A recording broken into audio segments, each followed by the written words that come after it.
Namaste Saraswati Deve Gauravani Pracharine Nirvishesha Sunyavadi Asjadyate Satharine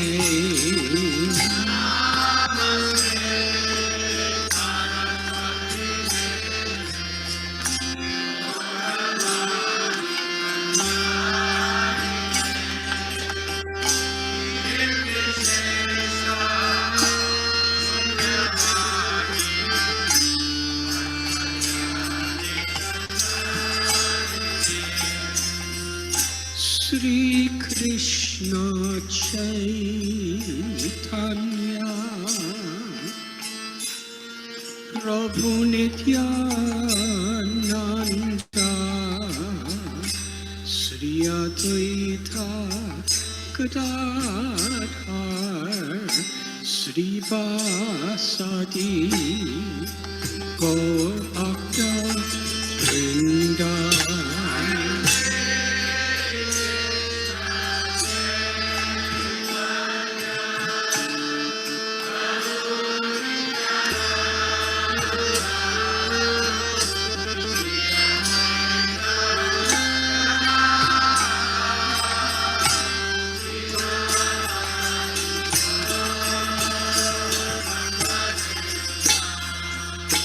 Jaya Shri Krishna Chaitanya Prabhu Nityananda Shri Advaita Gadadhar Shri Vasadi Gaur Bhakta Vrinda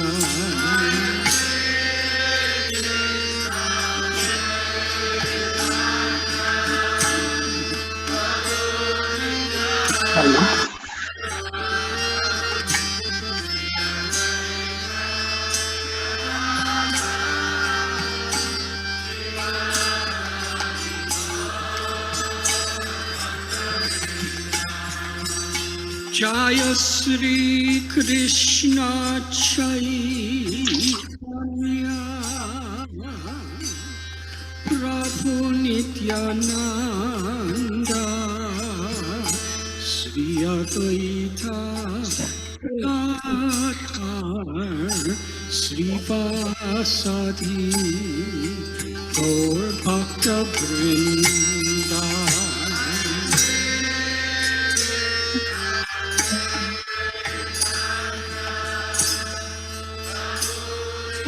Nityananda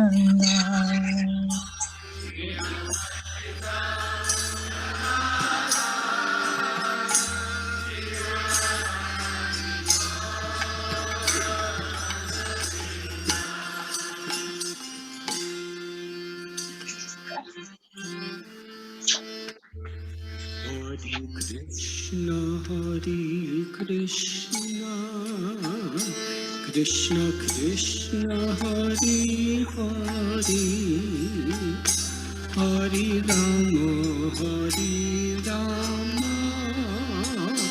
Rama Rama, Hare Hare.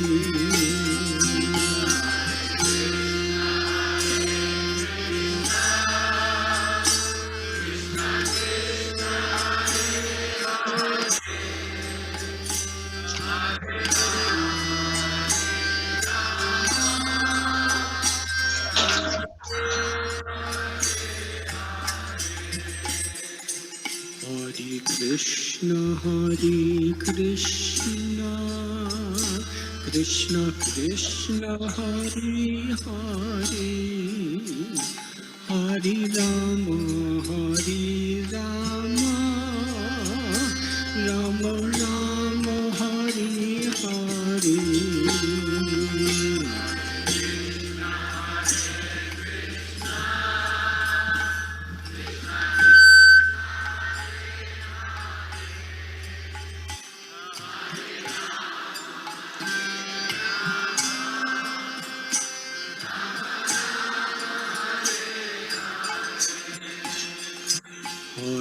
Krishna, Krishna Krishna, Hare Hare, Hare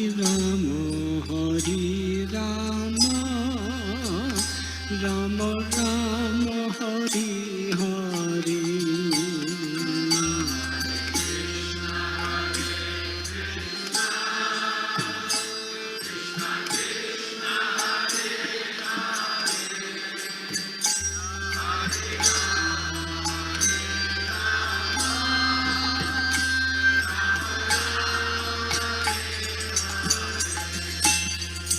Hare Krishna, Krishna Krishna, Hare Hare, Hare Rama, Rama Rama, Hare Hare.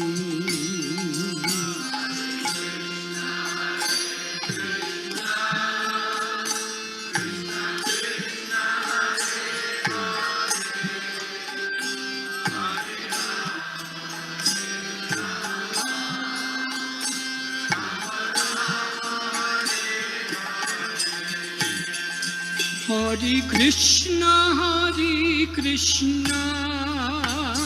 Krishna Krishna, Hare Hare, Hare Rama,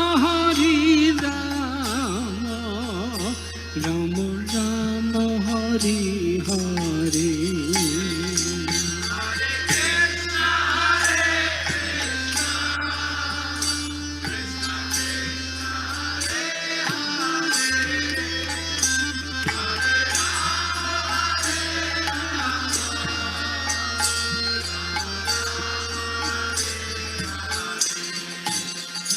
Hare Krishna,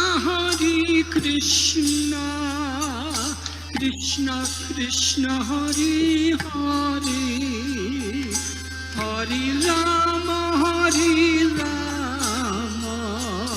Rama Rama, Hare Hare.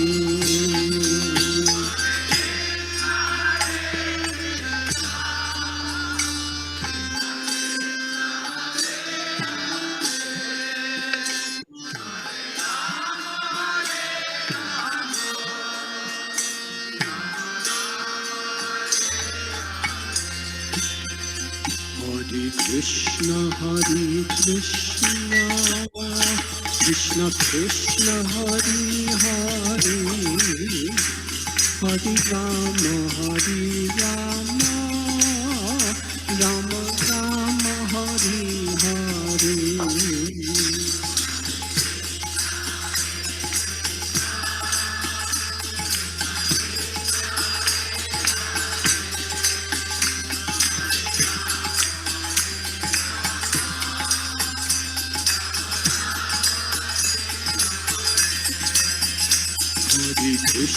Hare Krishna, Krishna Krishna, Hare Hare, Hare Rama, Rama Rama, Hare Hare.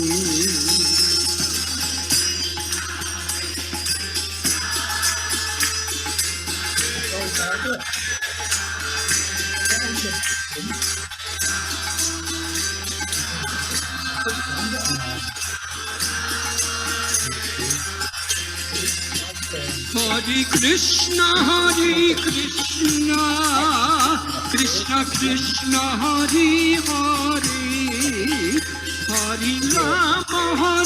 Rama, Rama Rama, Hare Hare.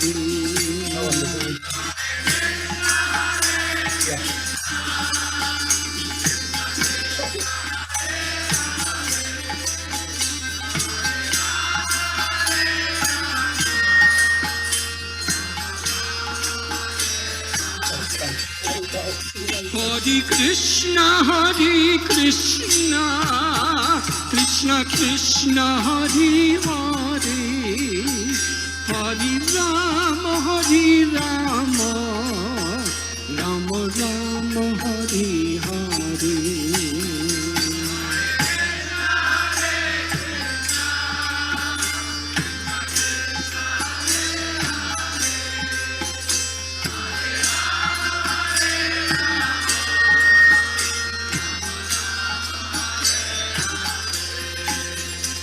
Hare Krishna,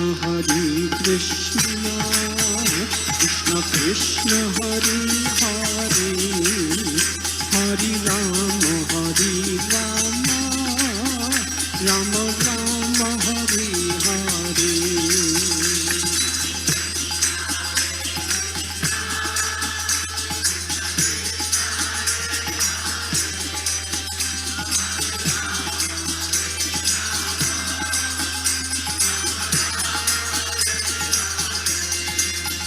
Hare Krishna,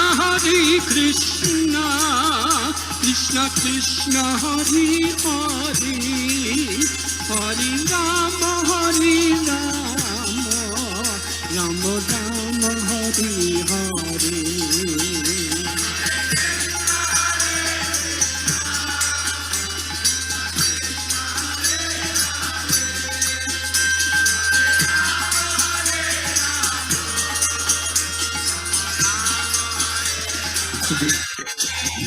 Hare Krishna,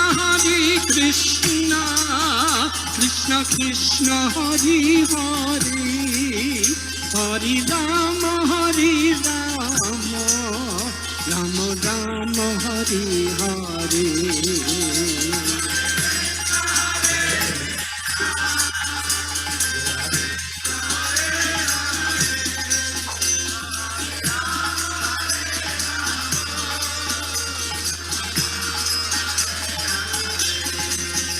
Hare Krishna,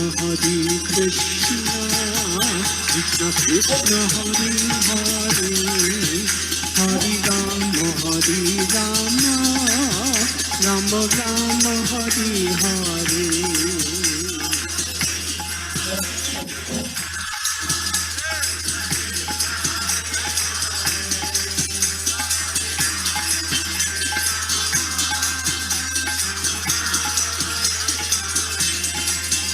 Hare Krishna,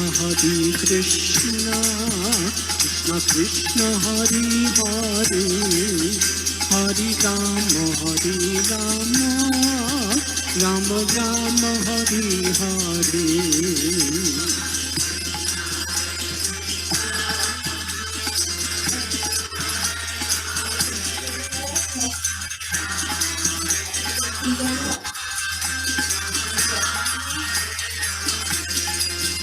Hare Krishna, Krishna Krishna, Hare Hare, Hare Rama, Rama Rama, Hare Hare.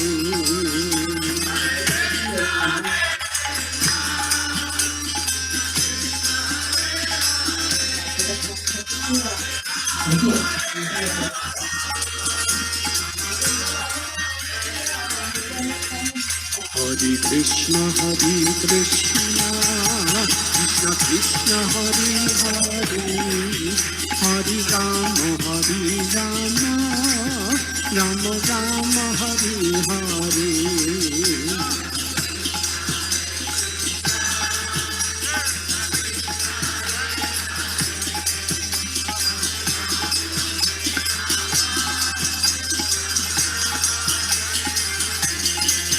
Hare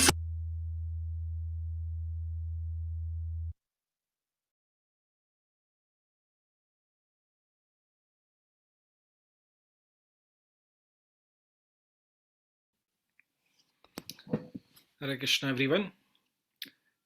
On behalf of disciples of His Holiness Radhanath Swami Maharaj, I welcome you all to the 78th Vyasa Puja of His Holiness Radhanath Swami Maharaj.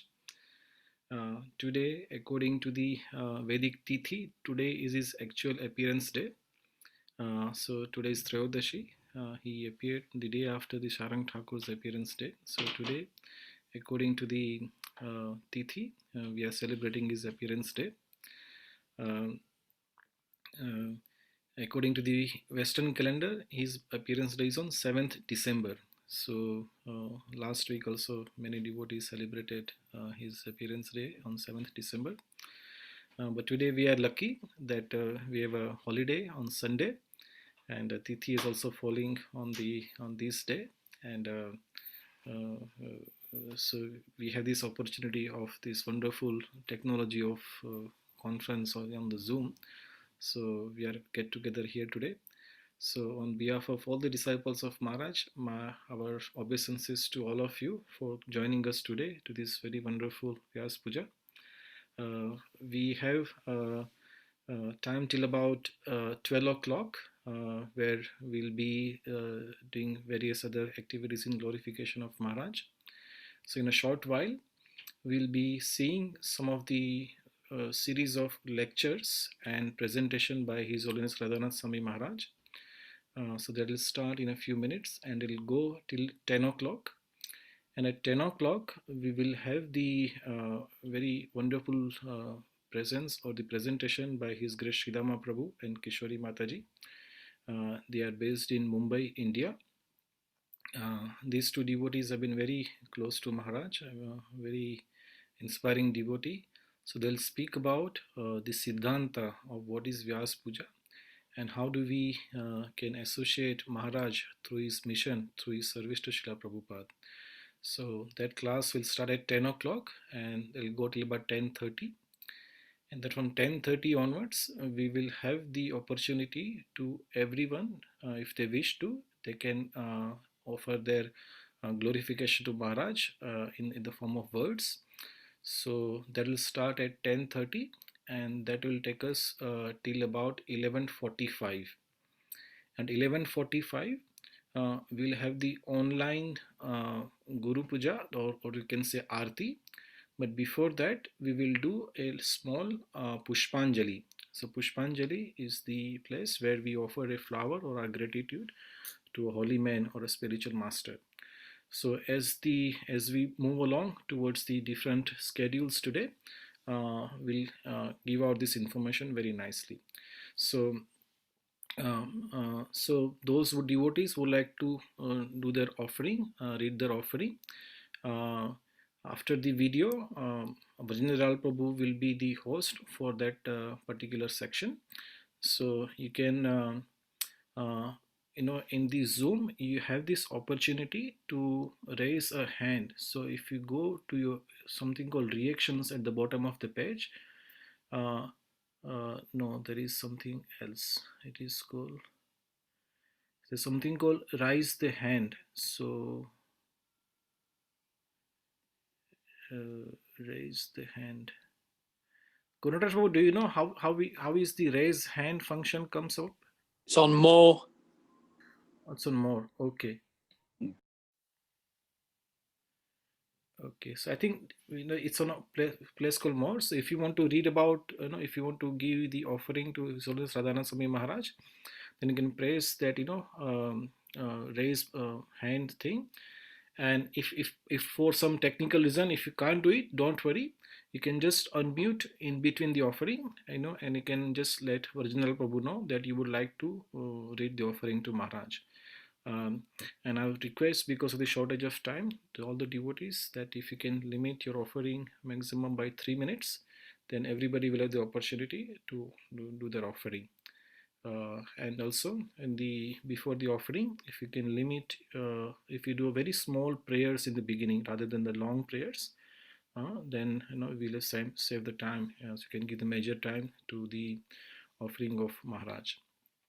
So I stop here now, and I'll now ask Gonatrash Prabhu if you like to start showing the videos of Maharaj, or you've dedicated the service to Sumedha, whichever is you've done. The one you sent, no? Those ones? Yes, Prabhuji, yes. Yeah. So you are the host now, Prabhu. You want to give me the rights to share. I give you the right to share. Yeah, you are the host. Okay, I'm the host. Okay. So how do I do that? Okay. So okay, I'll actually, yeah. Just give me one. I request you remain the host because you're more. No. I've given already the host rights. You can't unless someone. 1 second. Okay. So if you click on my name. Okay. And under the more, there is an option where you can choose co-host. Yeah. Okay. Co-host. I'll make you host only. You become a host and you make me a co-host. That will be okay. because then you have the controls. Okay. Yeah. Change host. Yeah. So you're the host now, and then you make me co-host, and then maybe later on you can make Vajana Babu co-host, and that way we'll go. Yeah. Is that okay, Prabhuji? So you're Yes, able. I'm sharing the video.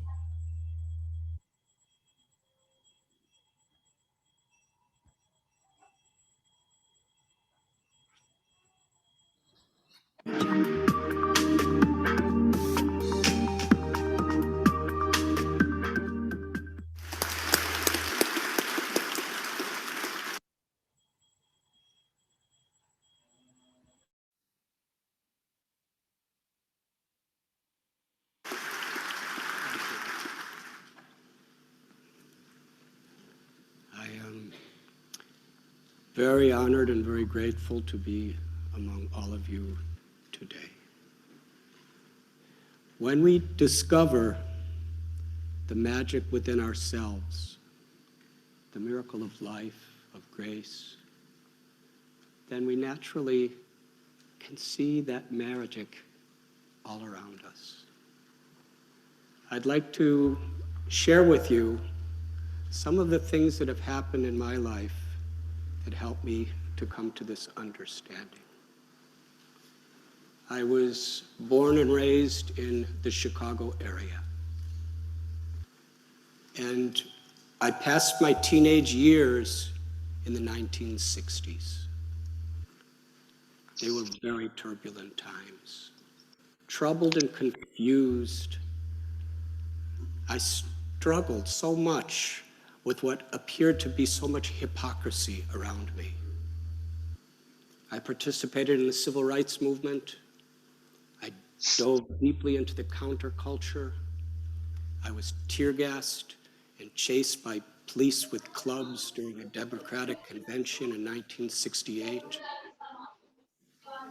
And these were the people I was told were protecting my freedom.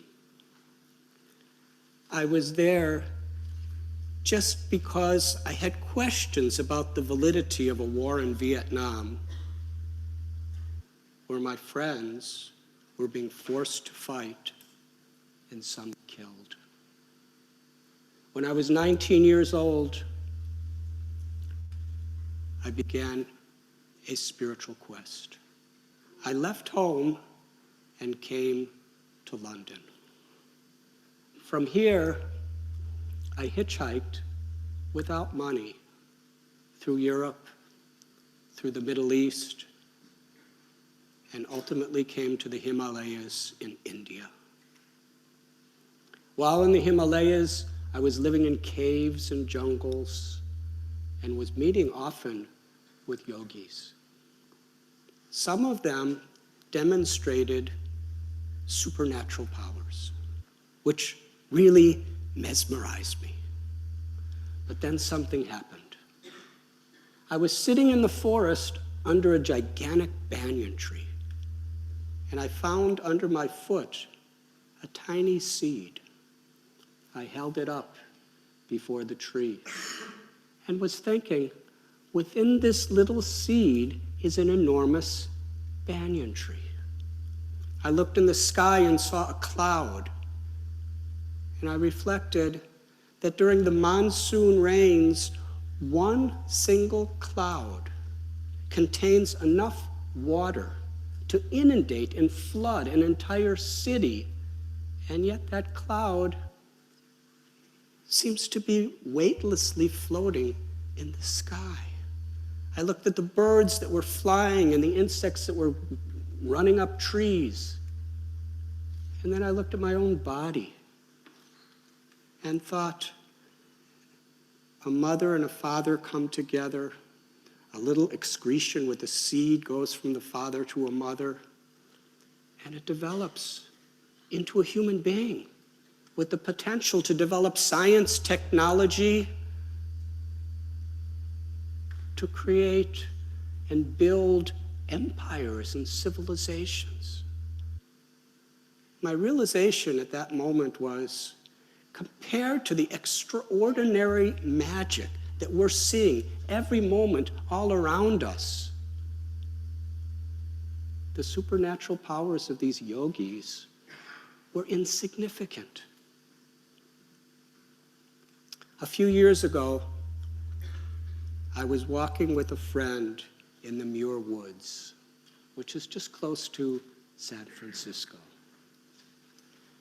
It's a redwood forest. We came upon a park ranger, and he was explaining to some tourists the secret of the forest. He told that the sequoia and redwood trees are the largest trees on the planet. Some of them are hundreds or even thousands of years old. But interestingly, their roots do not grow deep. And then he told that these trees have been standing for centuries and centuries, enduring massive windstorms, frigid blizzards, devastating earthquakes, and without deep roots, how do they keep standing? Then the ranger paused so that we could ponder this mystery. And then he went on to reveal to us the underground secret of the redwood forest. And being from the 60s, I like underground things, so I was very attentive. He said that the roots under the ground, they reach outward, seeking the roots of other redwood trees. And when they meet, they intertwine, making a permanent bond with each other. In this way, all the redwood trees in the entire forest are either directly or indirectly giving support to each other. Unity is their strength. They reach out to care for each other.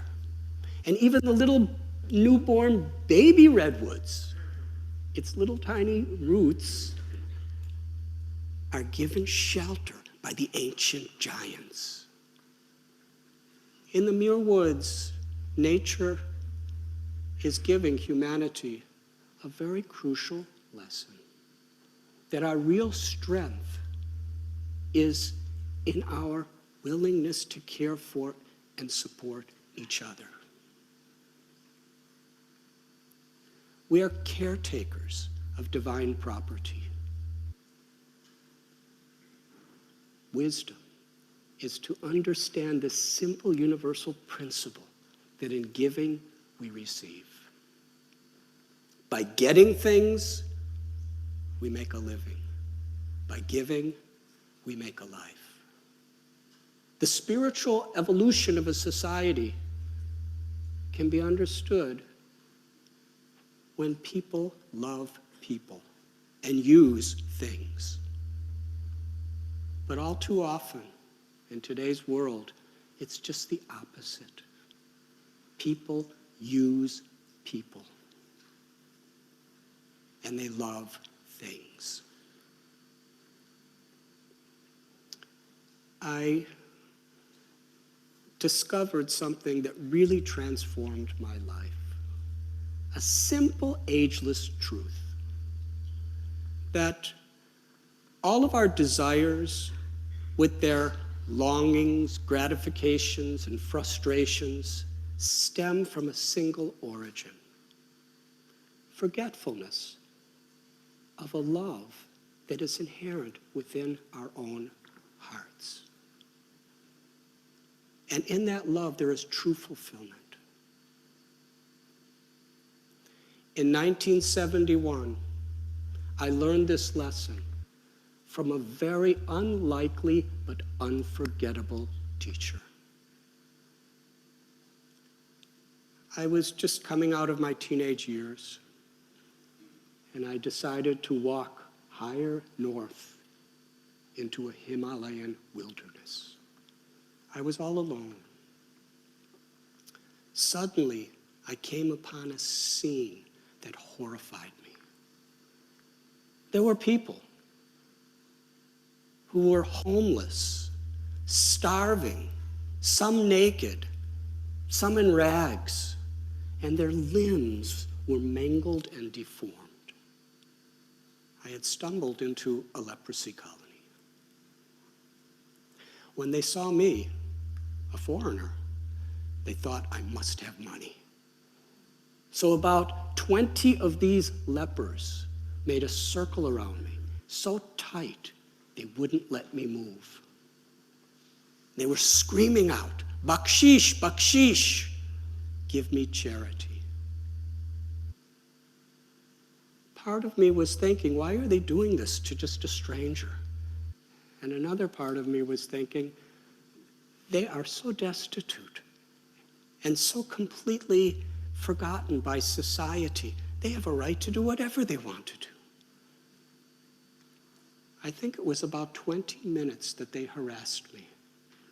And finally, when they knew I had nothing to give, they let me go.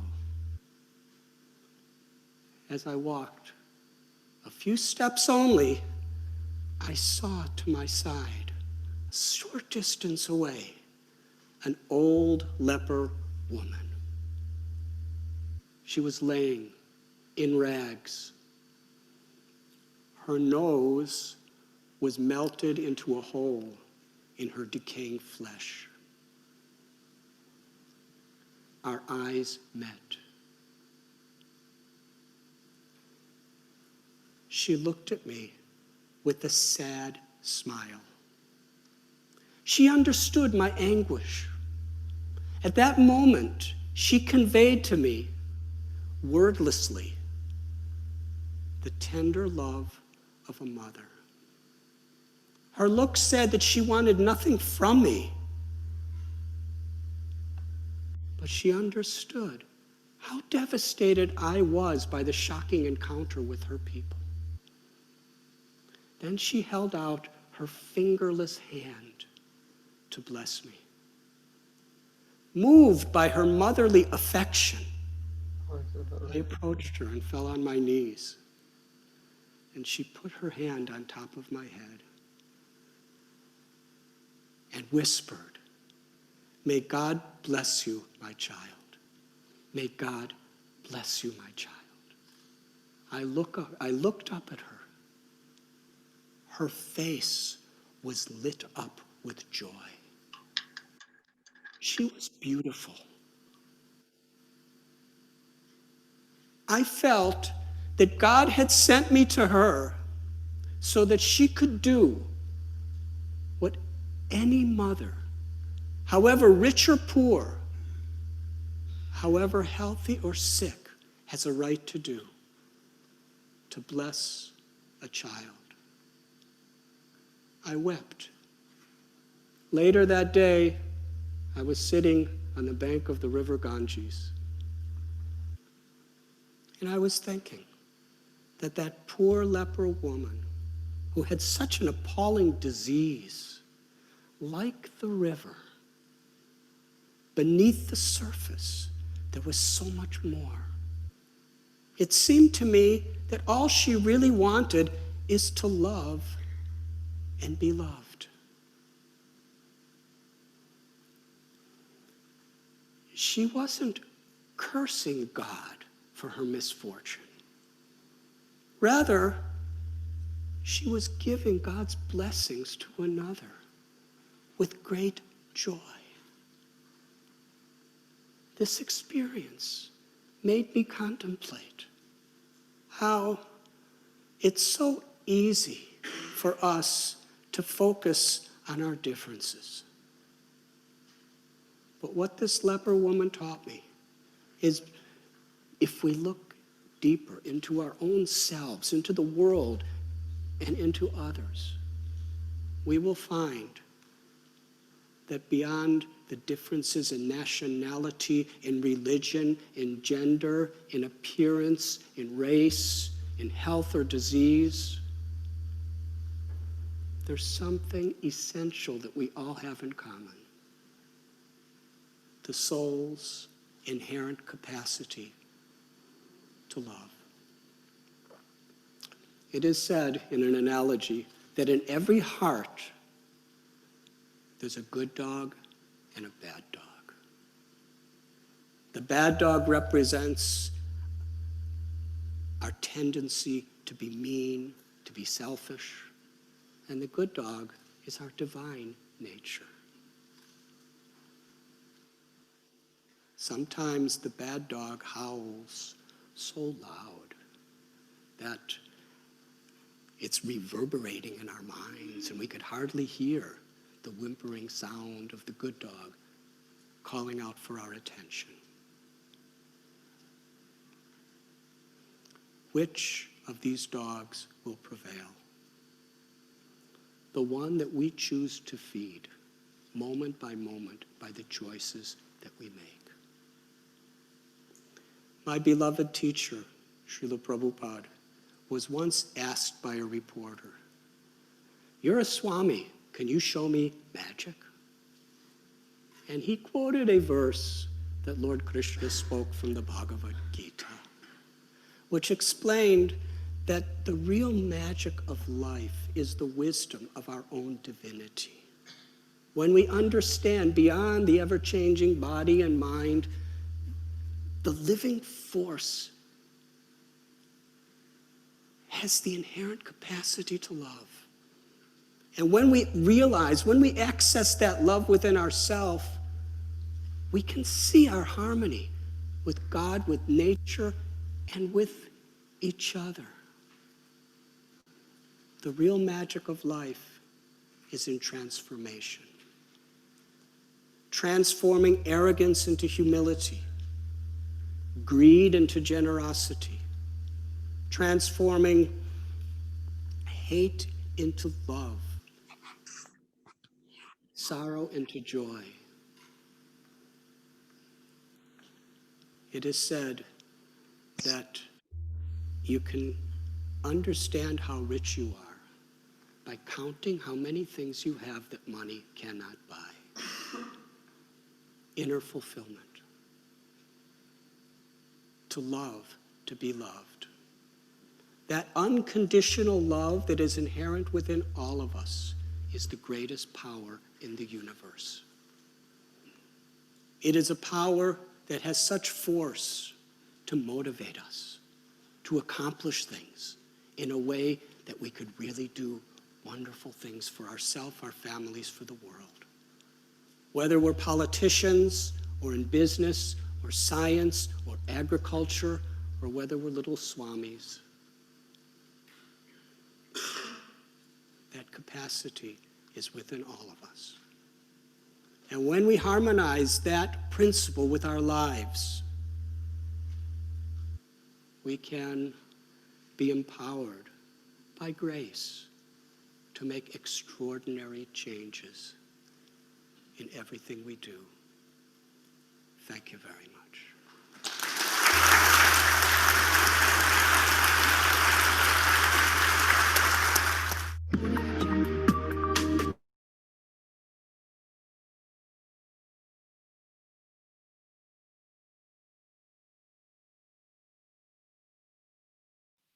Hare Krishna. So that was the first of the series of class. So we'll have another class, kind of a short video by Maharaj. So you can wait for a second and that will start soon. Hare Krishna.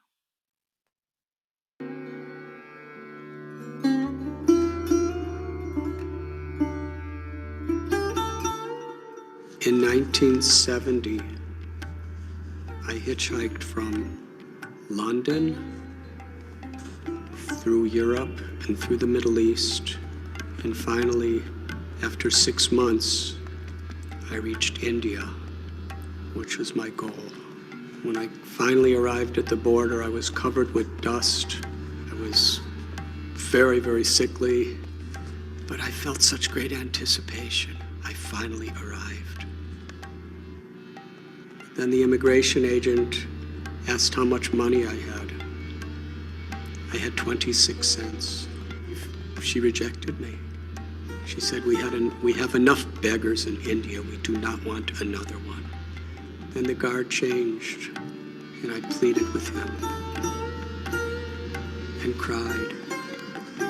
I promised him Please give me a chance. I promise you, someday I will try to do something good for your people. And I've been trying.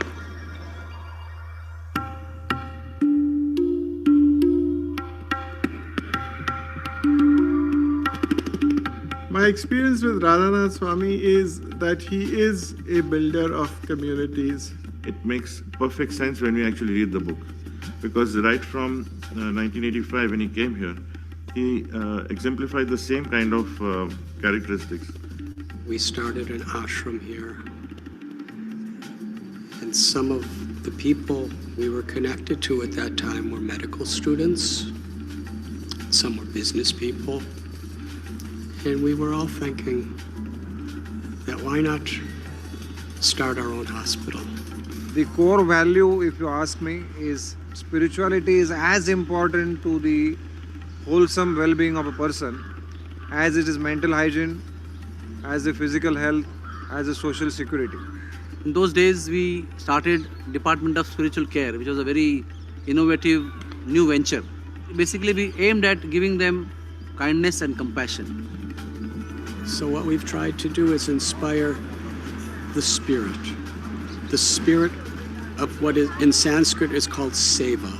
Seva means to serve God in a way of being an instrument of God's compassion to humanity without selfish motives. We are adopting the approach of more like a fortune at the bottom of the pyramid. So, one paying patient is able to take care of one non-paying patient.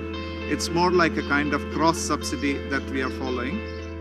Besides the 130 beds where we're treating people here, we have regular camps where we do cataract eye surgeries for people who are going blind. It's perhaps the greatest reason for blindness in India is untreated cataracts. We come entirely on a voluntary basis. None of the doctors are paid for their services here.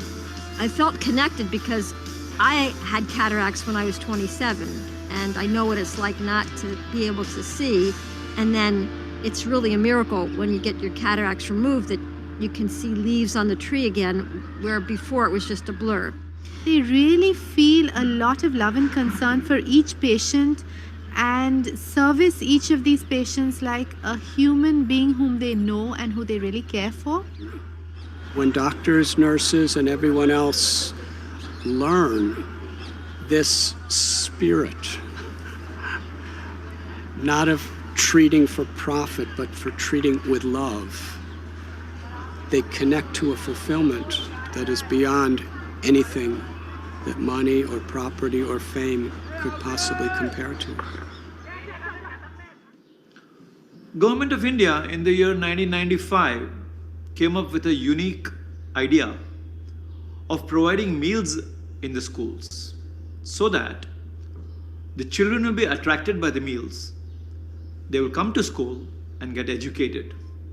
Unfortunately, the government does not have enough resources to effectively give a good, nutritious meal to every child every day. When they're hungry in school, they can't concentrate on their studies. And rather than sitting there wasting their time, they'd rather quit school to go out and beg. With a humble beginning of feeding 900 students on the first day, over the period of 6 years, ISKCON Food Relief Foundation now has 19 centers in different parts of India, and each day, each school working day, 850,000 meals are cooked and served to these schools. Before the food had started, there was at least 20-25 children used to come for studying, And now, as soon as that food was started down, now we have more than 200 children eating and studying here. When we say that it costs us 4 rupees and 50 paise per day per child, we are talking about all the overheads included. And as schools run for 200 days in a year, It costs something like $20 to feed one child for one complete year. Now, this is something which is very doable. Radhanath Swami is a builder of communities. The community around the temple, the community around the hospital, the contributions that he's doing to the midday meal. His inspiration is what drives us to be involved more and more in this project. In my 60 years in this world, I found that there is nothing so precious as the opportunity to serve. And to serve as an expression of our love for God and our love for God within the hearts of others is the greatest wealth, the greatest happiness. Thank you very much.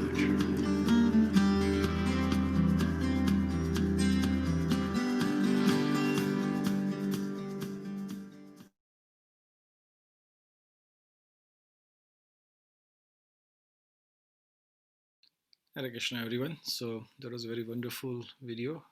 It was shot about 10 years back. So what the projects what Maharaj was involved with, that is very summary. It was described. There are a few more projects also have come up.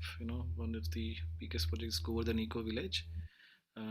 So maybe some other time we'll show that video, but we have more time for one more video. We'll show that video and then we'll have the Shri Mahaprabhu and Kishori Mataji for the class. Hare Krishna.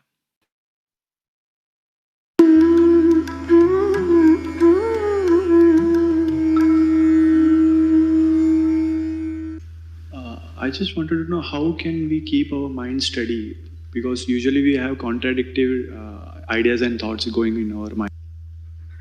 The nature of the mind, it's like a monkey. It jumps from branch to branch. Yes?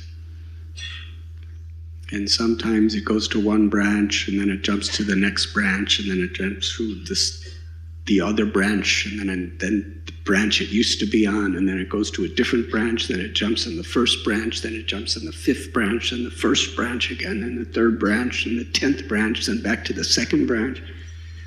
It's the way the mind works, yes? It's like a monkey. In many religions, many spiritual paths, that analogy is there. But if you give the monkey a nice ripe banana, then the monkey will be happy. Yes? Param Drispani Bhartati. Bhakti is about giving the mind a more deep and fulfilling spiritual experience by keeping it focused. Vyavashayatmaka buddhir ekeha kurunandana. We may not get that higher taste immediately, but we know it's there. Yes? Just like if the monkey has a banana, it'll stop jumping from branch to branch, but still it has to go through the sadhana of peeling the banana. Doesn't get the taste of it immediately. So sadhana is like peeling the banana, but we know it's there. We have faith that that banana is inside the peel. And just knowing it's there and keeping our mind focused on the process, then our mind is steady. So when we're chanting the holy names, the mind is going here and there and everywhere. Don't worry about it. It's the nature of the mind. Just keep bringing it back. Bring it back to the divine sound vibration, to that object of our meditation. And try to keep it there. And if it runs away, and it will run away, guaranteed, it will run away. But we don't let it run away. But it does it anyway. And as soon as we realize, we just bring it back. Just to hearing, just By hearing, we could keep our mind engaged. By doing positive, practical service. By hearing today's lecture. Our mind is wandering, we just keep bringing it back to the message. When we're having darshan, our mind's wandering, we just bring it back to the darshan.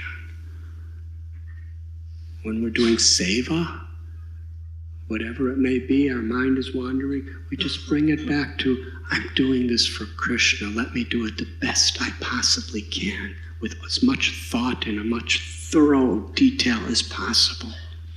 The more we take responsibility to do something wonderful for Krishna, whether it's sweeping a floor or cooking a meal, or whether it's doing our business, if we're doing it for Krishna, for God, we're going to do it the best we can. We're going to take responsibility. We're going to be attentive to whatever details we can.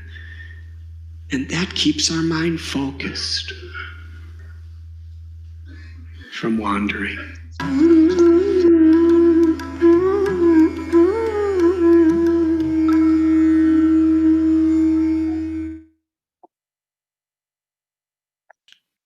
Hare Krishna.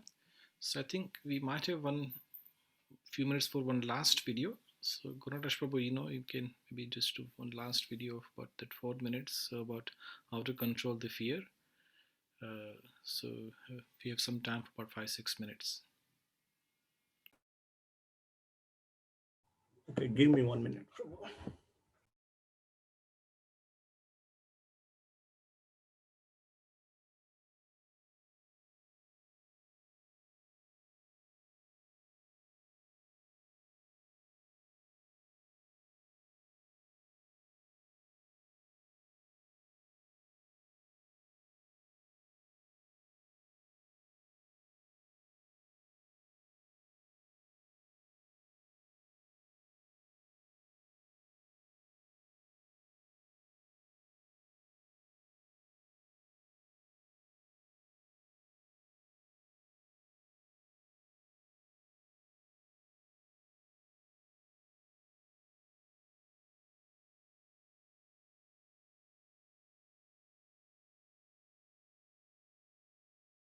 Himalayan valley. I was living near Bodhanath in Nepal. At one time, I was living near Bodhanath in Nepal. In that vast Himalayan valley, I meditated in a grove of flowering trees. Suddenly, stomping footsteps shook me out of my dreamy state and drew my attention to an enormous European tourist marching through the field, carrying a large bag of groceries. Well over 6 feet tall, blond, with huge muscles bulging from beneath his t-shirt. He had the physique of a champion bodybuilder. Then, jumping out from the forest, a gang of little brown monkeys surrounded him. Although each monkey was only a fraction of his size, they knew how to find his weakest point and attack. They snarled and bared their teeth, threatening him with intimidating gestures. While holding the groceries in one of his massive arms, he hoisted a large rock in the other, and whooping like a warrior, he threatened to pulverize the little bandits. But the monkeys were unfazed and only snarled louder. They took small leaps toward their target, succeeding in attacking his mind.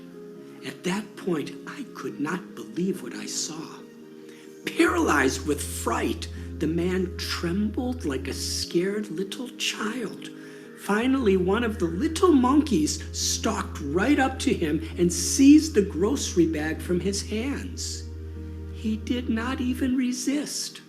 While the monkeys clustered around the bag to devour the groceries, they paid him no heed.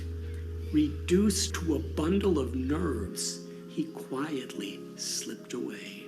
Seconds later, a skinny little Nepalese boy of about 8 years old appeared on the scene. The gang of monkeys had just begun feasting on their booty, but stirred with apprehension upon seeing the tiny boy. The child skipped toward them with a small stone in his hand.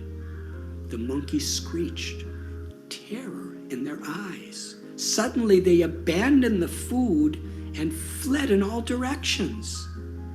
The little boy collected up the groceries and sat down to dine. Meanwhile, the monkeys anxiously watched from a distance. I was amazed. What had just happened here? That playful boy was hardly the weight of one bicep of that Herculean European. The monkeys were unfazed by the threats of the giant because they sensed fear in his mind. But they feared the child because he had no fear of them. We are vulnerable to defeat when our minds succumb to fear.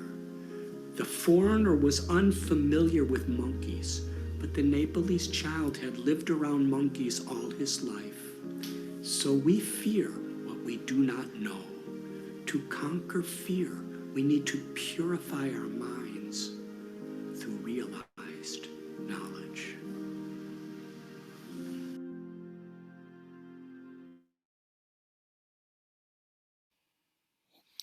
So, Hare Krishna, everyone. Thank you very much for your kind attention. This concludes the series of videos that we wanted to share it with all of you. I hope those videos are very inspiring to all of you. Now we move on to our next presentation. Today we have been being blessed by a wonderful association of His Grace Sridhama Prabhu and Her Grace Kishori Mataji. They are based in Mumbai. They have been the follower of His Holiness Radhanath Swami Maharaj for many years. And today, while we are celebrating Maharaj's 70th Vyasa Puja celebration, we could not have better speaker than this wonderful couple, because they've really imbibed the mood of Maharaj as to what is his mood to serve Srila Prabhupada and the devotees around the world. So today he'll be speaking about the Siddhanta of Vyasa Puja and how we can imbibe the spirit of service that Maharaj has, and how we can engage in the mission of Srila Prabhupada. So we are very grateful that they spared their precious time with us. So I welcome His Grace Sridhama Prabhu and Her Grace Kishori Mataji to our gathering here. Radhanath, just give us 3 minutes. 3 minutes. Okay. We just need 3 minutes. Okay, no problem, Prabhuji. No problem. Okay. Maybe so, 2.5 minutes. Okay. Okay. Gunata Prabhu, is it possible we can just do one more video while Prabhuji is preparing? We might have to cut short video that in the middle, but let's see if I can start that video from here. Okay, Prabhuji, I'll share this video from here, from my machine. In an evolved human society, people love people. Radhamohan, we are ready. Okay, Prabhuji, that's great, Prabhuji. Okay, Hare Krishna, Prabhuji. Hare Krishna. Haribol, Jai. Wonderful to see you all.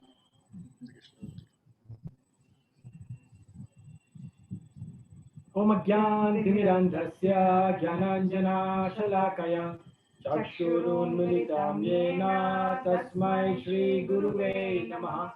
Nama Om Vishnupadaya Krishna Prestaya Bhutale Srimate Bhaktivedanta Swami Iti Namine.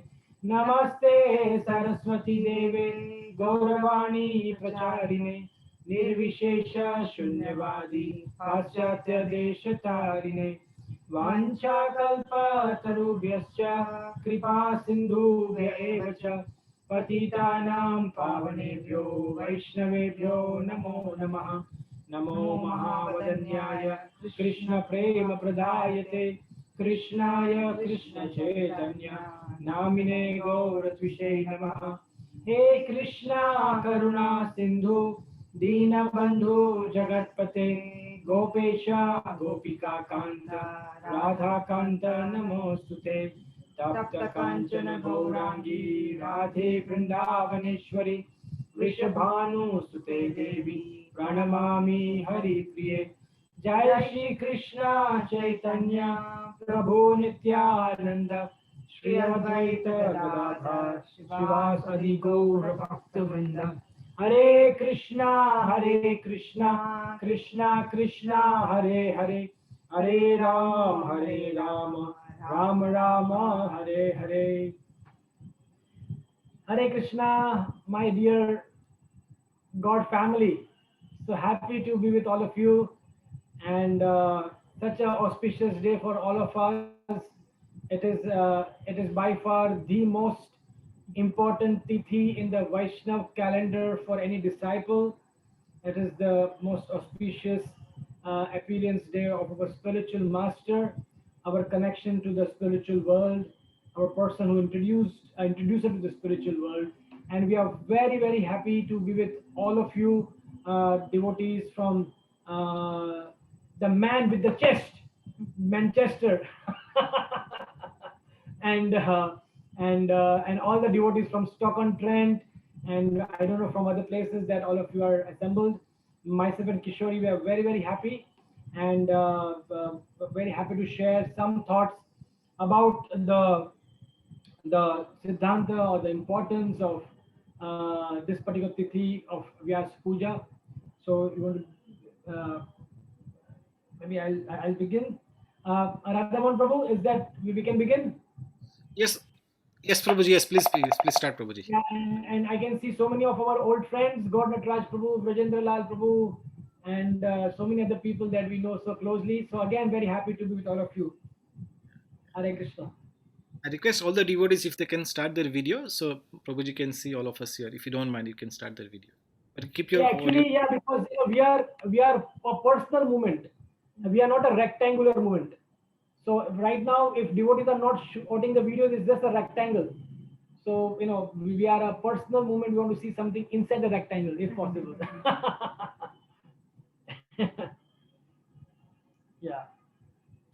Hare Krishna. So if you analyze what is exactly the whole process of devotional service, the process that we all are embarked upon, the process that we all have spent, because some of us few years, few decades, that we have spent, and the whole process of devotional service, my dear friends, is a process. If you analyze it, is to establish, or rather to establish and then develop our faith in Krishna. Adau Shraddha Tata Sadhu Sangota Bhajana Kriya, and it goes on, Anartha Nivritisha Ruchi. But the whole purpose is to first Adau Shraddha. It all begins with Shraddha, with faith, with this Komal Shraddha, which is very delicate faith. And through the process of devotional service, we are trying to make that Shraddha into Nishtha, which is firm faith. And there's a whole process in between of Anartha Nivritti, Bhajana Kriya, and so on and so forth. But the whole process, if you just want to sum it up as a process, it is nothing but a development of one's faith. Because the fact is that we had faith in Krishna, because we are originally, as Prabhupada explains, all Krishna conscious entities. But because of our desire to enjoy separate from Krishna, that faith has got mixed up, and we sort of lose that faith in Krishna, and we want to become a rebellion against Krishna. Because when you don't have faith against somebody, what happens? If you see, typically when the citizens lose faith in the government, what happens? They rebel against the government. When the children don't have faith in the parents, what happens? They rebel against the parents. So it causes a rebellion. So this attitude of rebellion for a jiva soul against Krishna is because we lose that faith. And by the process of devotional service, my dear friends, we are trying to establish that faith. But please understand, who is that person who awakens that faith, who nurtures that faith, who nourishes that faith? Please, these words are very, very important. Huh? Who is that person who awakens that faith in us? Who is that person who nurtures that faith? Awakening, nurturing, nourishing. We all need these three things. Just awakening of faith is not enough. The faith is awakened. So many plants are growing, but if they are not nurtured, if they are not nourished, then they die.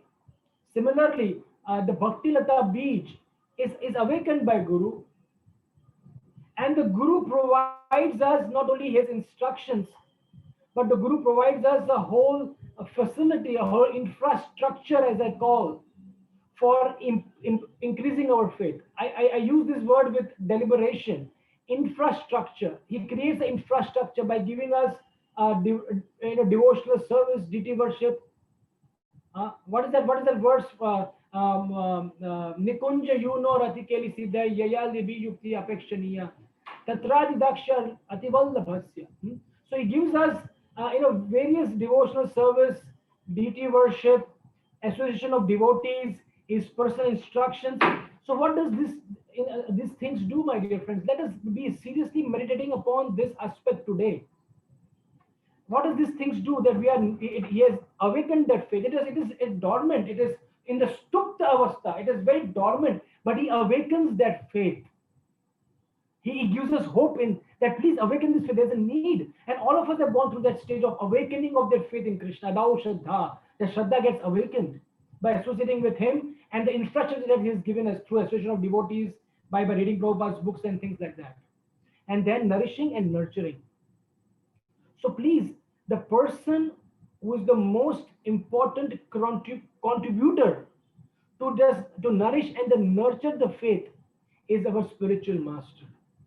The spiritual master, as we understand, obviously is of three types: Diksha Guru, Siksha Guru, and Varta Pradakshak Guru. So the Varta Pradakshak Guru is one who shows the direction. To whom? He shows the direction to the Diksha Guru. The Diksha Guru officially connects us through the live wire of Krishna's mercy. We get energized, we get connected, and then he nourishes us. My dear friends, this wonderful aspect of Guru is so misused. Either it is seen as something very useless and ordinary and not required, or on the other side, it is seen as something which is for show. That I have a guru, and my guru plays golf with me. I mean, there's a guru who plays golf. I'm nothing against. My guru does this, so it is more like a show. But what is this guru? Another understanding of guru is that guru is like a stick. What is that? That I'm. What is that? Jayatam surata pangor mama manda matergati mat sarvasva padam bhojao Radha Madan Mohono. Radha Madan Mohono. Radha Mohan Prabhu ki jai. Radha Madan Mohan ki jai. The beautiful deities of Radha Mohan Prabhu. So it is explained that I'm lame. I'm lame because we may be having stout bodies and strong bodies, or we may be having very ordinary, very old bodies, but we are basically spiritually lame. And the spiritual master acts like a stick. Whenever we're weak or we are old, we need a stick. What is a stick? Stick is nothing but external support that we need, which is not present intrinsic of us. Isn't it? If your legs are strong, you don't need a stick. But your legs become weak, then you need a stick. Or you are blind, you need a stick, because stick can show you the way. Similarly, my dear friends, the guru is like a wonderful stick. We ourselves cannot traverse this path of devotion. It's a journey. Like we all know this beautiful book, Journey Home. We're talking about a journey. We all are talking about a journeys. We all are going on a journey back to the spiritual world. And in this journey, we are all walking. We don't have our Audis and Mercedes Benz. We all are walking. We are all on the same facility. Every single person has the same facility. We all have to walk back to Godhead. And we all are walking, and we need a stick of devotion of the spiritual master of mercy. And the stick comes in the form of his instructions, his teachings, and most important is his personal example. And we take help of the stick. And in the times in the times where we become confused, in the times where where we feel that this is not possible for me, this path is very difficult, it is a very uphill task, I can't do it. At that time we use the stick. And the stick is of the spiritual master. So please understand, this is such an important person in our life. And for such an important person in our life, who's acting as a stick, who is not only the awakener, but are the nourisher and the nurturer of our faith in Krishna consciousness, to establish our faith, our love for Krishna, such an important person. Our relationship with that person cannot be sentimental, cannot be just based on emotions. Because the relationship can be based on various things. It could be very, very shallow, and it looks the same. Even a person with shallow relationship, they behave in the same way, they talk lovingly, they hug lovingly. But the relationship with Guru cannot be based on just emotions and sentiments. It has to be based much, much more deeper than that. And the depth of Krishna consciousness is Guru Mukha Padma Vakya Chittite Koryo Akya Arna Koryo Mane Asha. That is what Narottam Thakur is writing beautifully as an offering to his spiritual master. Narottam Das Thakur, his guru, was Lokanath Goswami, and he's writing this, that whatever instructions my guru has given, I want to make it as my life and my soul. So that our life should be based on the instructions. No doubt, the Vapu Association very much helps us and nourishes us and gives us that flavor to really rededicate and reactivate our Krishna consciousness. Whenever we meet our Guru personally, it reactivates our Krishna consciousness. No doubt, it is very, very important. But what is of paramount importance is our hardcore following of the instructions of the spiritual master. And I would like to just end with a beautiful story, my dear friends. This was right in London. This was at the Bhaktivedanta Manor. When Srila Prabhupada came the last time in the year 1977, it was in the month of August. They're celebrating his Vyasa Puja, Prabhupada's Vyasa Puja, Janmashtami and then Vyasa Puja. And Prabhupada, of course, was very, very sick. He was not able to speak at all. He was just reclining, and the people were making offerings. And Tamal Krishna Goswami Maharaj was making offerings, and he was just enumerating various milestone events in Prabhupada's life. Prabhupada was personally present. He was not speaking, but he was personally present. And Tamal Krishna Maharaj while he was enumerating, he actually forgot the year, or rather, he just mixed the year where Prabhupada met Bhakti Siddhanta Saraswati Thakur. So then he said, so Prabhupada met Bhakti Siddhanta in the year he was not able to remember. And Prabhupada, in that very, very sick and an old situation, very weak situation, Prabhupada said 1922. Srila Prabhupada ki jai. Prabhupada said it 1922, and the whole audience was just erupted in ecstasy. That Prabhupada was not saying a word, but he collected all his energy, because that year, my dear friend, the year of 1922 was such an important year of Prabhupada's life. And what was that in that year? Why was so important? Why was Prabhupada so attached to the year, and he took the effort to speak that year? Because it was in that year that he received the instructions of the spiritual master. He met the spiritual master, but he received instructions that you are a young man, you should preach this message in the Western world. That was the instruction Prabhupada lived. That's why we have this book, A Lifetime of Preparation. What was the lifetime preparation? It began in 1922, but the whole lifetime of preparation since 1965. Then he went to America. So, my dear friends, let us all meditate upon these beautiful instructions of a spiritual master. There's one last story. That how important it is. The seva to spiritual master is so important, and we can see from this very interesting story of this devotee named Dukhi. She was a servant in the house of Srivas Thakur, and she was been serving for many years. And Chaitanya Mahaprabhu was in their house, and they would do kirtan and everything. But she would never, ever come in the forefront. Never. I mean, she's not that, she just came on that day when she got the mercy. But on one of the days when Mahaprabhu Chaitanya's Abhishek was going on, the Mahaprakash Leela was going on, Dukhi was just doing the same activity. She was not doing something extra. She would every time go to the Ganges, fill buckets, pots of water and supply, pots of water and supply, pots of water supply. Every day, every single day, nothing more, nothing less, every day. But on this day, when Chaitanya Mahaprabhu was bathed by that water, he said, "Who is this person in your house?" He asked Srivas Thakur. I said, oh my Lord, her name is Dukhi. Chaitanya Mahaprabhu in his mind, he said, how can this person who has such consistent service attitude, how can she be Dukhi? He immediately on that day, he called, said, please call her. And then he called Dukhi and he said, now from now on, my dear Dukhi, you will be Sukhi. Because you will be, Sukhi means happy. That you are happy because, why you will be eternally happy? Because you are so attached to your devotional service. Not expecting any reciprocation. She was not expecting reciprocation. Even on that day, she was not expecting any reciprocation. She was just doing a service. Prabhu, this story is so beautiful. Just meditate upon this story. That how Dukhi became Sukhi. Krishna is always recognizing, Guru Maharaj is always recognizing our service, but we don't need to always get reciprocation from the Guru. But one fine day, when we will have the Mahaprakash Leela in our lives, Krishna will reciprocate. And that day will be the most amazing day of our life.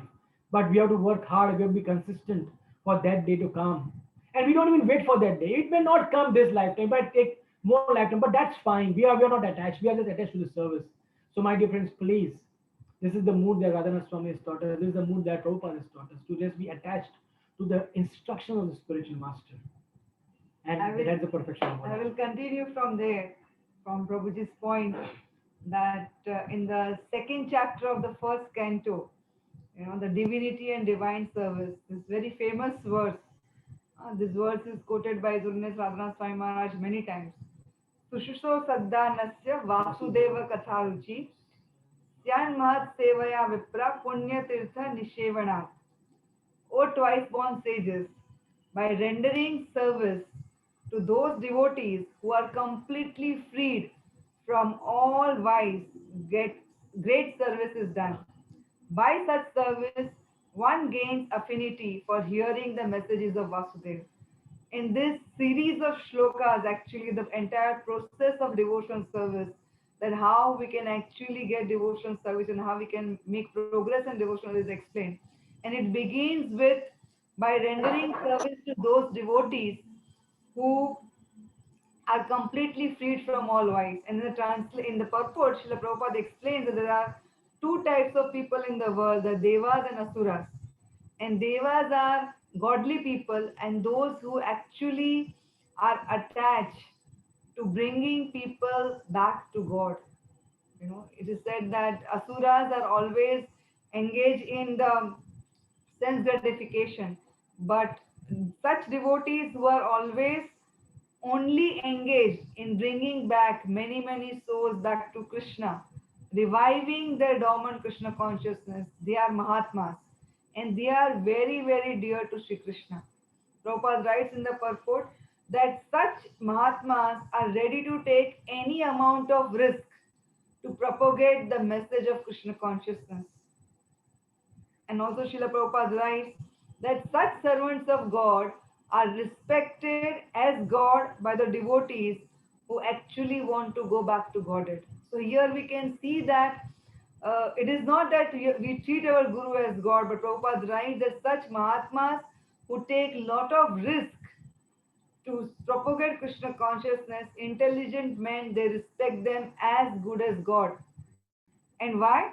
Prabhupada explains that these servants of God, they take so much risk that they are extremely dear to Lord Shri Krishna.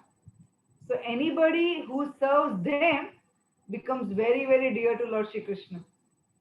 So here Prabhupada writes very, very clearly two things.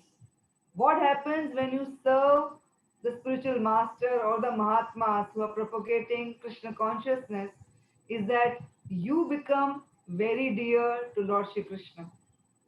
And the second point Prabhupada writes, by serving such servants of God, one gradually gets the quality of such servants, and thus one becomes qualified to hear the glories of the God, of Krishna.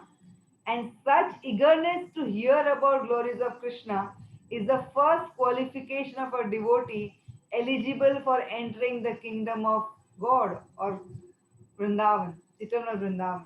So what happens when we serve the eternal servants of Lord Shri Krishna who are taking risks?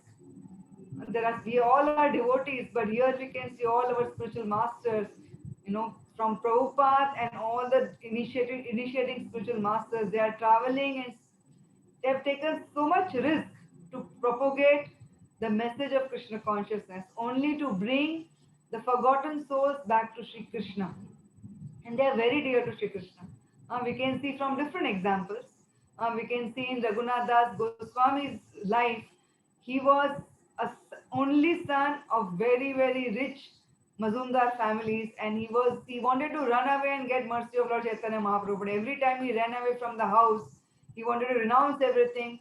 His parents would send the guards, and he was brought back. But once when Nityananda Prabhu came to that Adi Saptagram area, and Raghunath Das Goswami paid obeisance to him from very far, and Nityananda Prabhu said, "You are like a thief, now you should feed all the Vaishnavas dahi chida." And Raghunath Das Goswami, with all his wealth and all the resources, he fed thousands of devotees dahi chida, and he rendered service on the guidance of Nityananda Prabhu, who is the original Guru. And as soon as he did that, actually only he could see that Chaitanya Mahaprabhu had also come there to eat the dahi chida. And after that, Nityananda Prabhu gave him blessings that very soon you will be face to face with Lord Chaitanya Mahaprabhu in Jagannath Puri, and you will be assisting him by serving his secretary Sarup Damodar Goswami. And it happened. So we can see very clearly that even though Raghunath Das Goswami is such a wonderful devotee, a Goswami, but he got mercy of Chaitanya Mahaprabhu by serving Nityananda Prabhu. So we should understand in our lives how important it is to render service to spiritual master, so that when we do that service, we actually develop the qualities like him. And how do we know that are we serving him properly? Krishna explains that your desire to hear increases, because that's what Krishna does from within our heart. The next to next shloka is Nasya Prayashu Bhadreshu Nityam Bhagavata Sevaya Bhagavati Uttama Shloke Bhaktir Bhavati Naistiki. And in this, the translation is that by regular attendance in the class on Bhagavatam and by rendering service to the pure devotee, all that is troublesome to the heart is almost completely destroyed. And loving service in the personality of Godhead, who is praised with transcendental songs, is established as an irrevocable fact. So here also in the purport Prabhupada explains there are two types of Bhagavat. There is book Bhagavat and person Bhagavat. And there is a very wonderful sentence Prabhupada writes here, that human reason fails to understand how by serving the devotee Bhagavat or the book Bhagavat, one gets gradual promotion on the path of devotion. But actually this is a fact. Prabhupada says that actually logically we cannot understand that how by serving somebody or by reading Bhagavatam you will get devotional service. But he explains with the example of Narada Muni in his previous life. That Narada Muni, who had in his first life he was Upabarna, and then he was a Gandharva, and then he wanted to, instead of singing the glories of Lord Narayan, he was singing just to attract women, and then he had a fall down and he took birth in the house of a maid servant. Very, very poor. But when he was assisting his mother as a young child, all the Mahabhagavad devotees came in the ashram in Chaturmas, and they stayed there, and he was humbly assisting his mother and serving those Mahabhagavats. And one day requesting them, can I take your Mahaprasad? And he took that Mahaprasad. And Prabhupada explains, just by serving those Mahabhagavats, Narad Muni in his previous life, his devotional service was awakened. And then in that life, he started following, he developed the intensity to hear about the glories of the Lord. And then, even though his mother died, he did not feel the pain. In fact, it is explained in the scriptures that when his mother died because of the snake bite, he thought, if I remain here, everybody will think, I am such a poor boy, now I have no shelter. And they will show some mercy to me, but let me just burn the house with my mother so that they will think all of us have died. And then he left towards north and he started practicing whatever he had heard. And that very lifetime, he achieved his eternal position. So Prabhupada explains that how just by serving such great devotees, what happens is the miracle. So we are very, very fortunate in our life that in our life we have book Bhagavatam in the form of Srila Prabhupada's books, and we have person Bhagavat also, because this person Bhagavat, he actually teaches us the book Bhagavatam and he shows the qualities of a real Bhagavat, a real devotee. And by rendering service to such personalities, our life, this human form of life will be perfected. How do we render service to the spiritual master? It is not that every time we have to keep asking him, can I serve you? Can I cook for you? Can I do this for you? Can I do that for you? Spiritual master always has given us instructions, our basic instructions of following 4 agri principles and chanting 16 rounds, and especially for all of us to become the servant in the mission of Srila Prabhupada. That is one more vow we take at the time of initiation. So these are basic instructions for all of us. When we hear the Bhagavatam classes, we are very fortunate that with the mercy of modern technology, we have hundreds of Bhagavatam classes, Chaitanya Charitamrita classes given by His Holiness Radhanath Swami Maharaj. So wherever we are, we can take shelter of those classes. And it is said that Paramatma within our heart, who will inspire us, actually what way we can serve our spiritual master and we can please our spiritual master. Because by becoming dear to him, by serving him only, ultimately we will get the highest goal of this human life. So it is very important on this Vyasa Puja day that we understand how important is the position of spiritual master in our life. I'm also remembering at this point of time 2 great acharyas from our sampradaya. One is His Holiness Bhakti, His Divine Grace Bhaktisiddhanta Saraswati Thakur, who was a son of Bhakti Vinod Thakur, who is one of the great acharya who was a manjari in the spiritual world. And Bhaktisiddhanta Saraswati Thakur was not an ordinary child. Bhakti Vinod Thakur had prayed for a ray of Vishnu, and he knew that this child is not ordinary, he is a very, very powerful personality. But still, he insisted that he should have a spiritual master. And he insisted that you become a disciple of Gaur Kishore Das Babaji Maharaj. And even though highly qualified, Bhaktisiddhanta Thakur was materially very qualified, but still he took shelter of Gaur Kishore Das Babaji Maharaj to establish an example for all of us. Similarly, Narottam Das Thakur, Lord Chaitanya Mahaprabhu predicted his birth when he went to Keturi Gram and he was taking bath in Padma river. He said, very soon Narottam will come, and he deposited his love. Imagine the love Chaitanya Mahaprabhu has in his heart. It is actually love of Srimati Radharani for Krishna. And he deposited that love in that river only for that Narottam Das Thakur, only for that child who will come in future.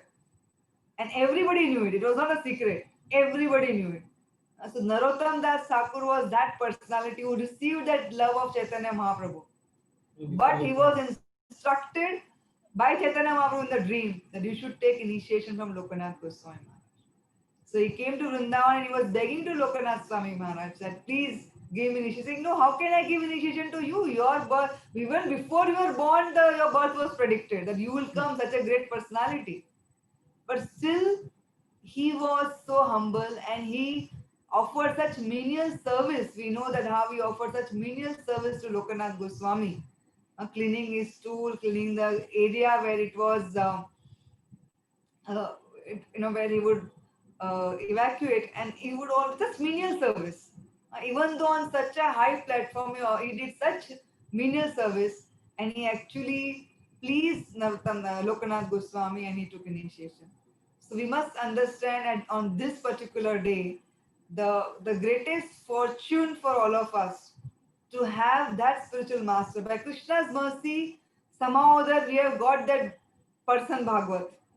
We have got that Mahatma who has no vices and who is completely engaged in the service of Lord Shri Krishna. The only thing we have to do in this life, whatever years we have, is just to somehow or other serve this personality, serve his servants, and the devotional service will happen automatically. So let us be very, very grateful to him. Recently, you see in all lectures of Maharaj, wherever he's speaking, he's only speaking one. I think in one lecture, he repeats the word grateful maybe 50 times. I'm very grateful, I'm very grateful, I'm very grateful. And I was actually meditating on that word that, I personally can tell you that I'm not a very grateful person. I have a very big ego. Many times, I just take things for granted, but I really want to cultivate this quality of gratitude, because if we develop that quality of gratitude, then only our heart will become soft, and in that soft land, soft soil, the beej of bhakti lata beej will grow. Otherwise our hearts will become very, very hard.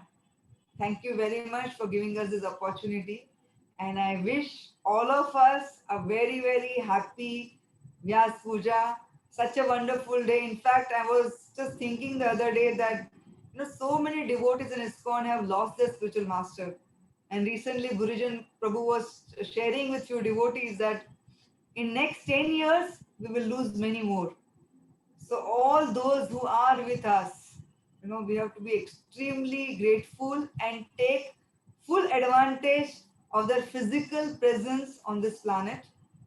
That means become very sincere, and whenever possible, try to render some service, or at least be attentive when they are speaking. Many times nowadays with the technology, they are speaking. Sometimes I see Radhanath Maharaj taking so much efforts, and we are side by side doing, we are hearing and we are doing some other activity also.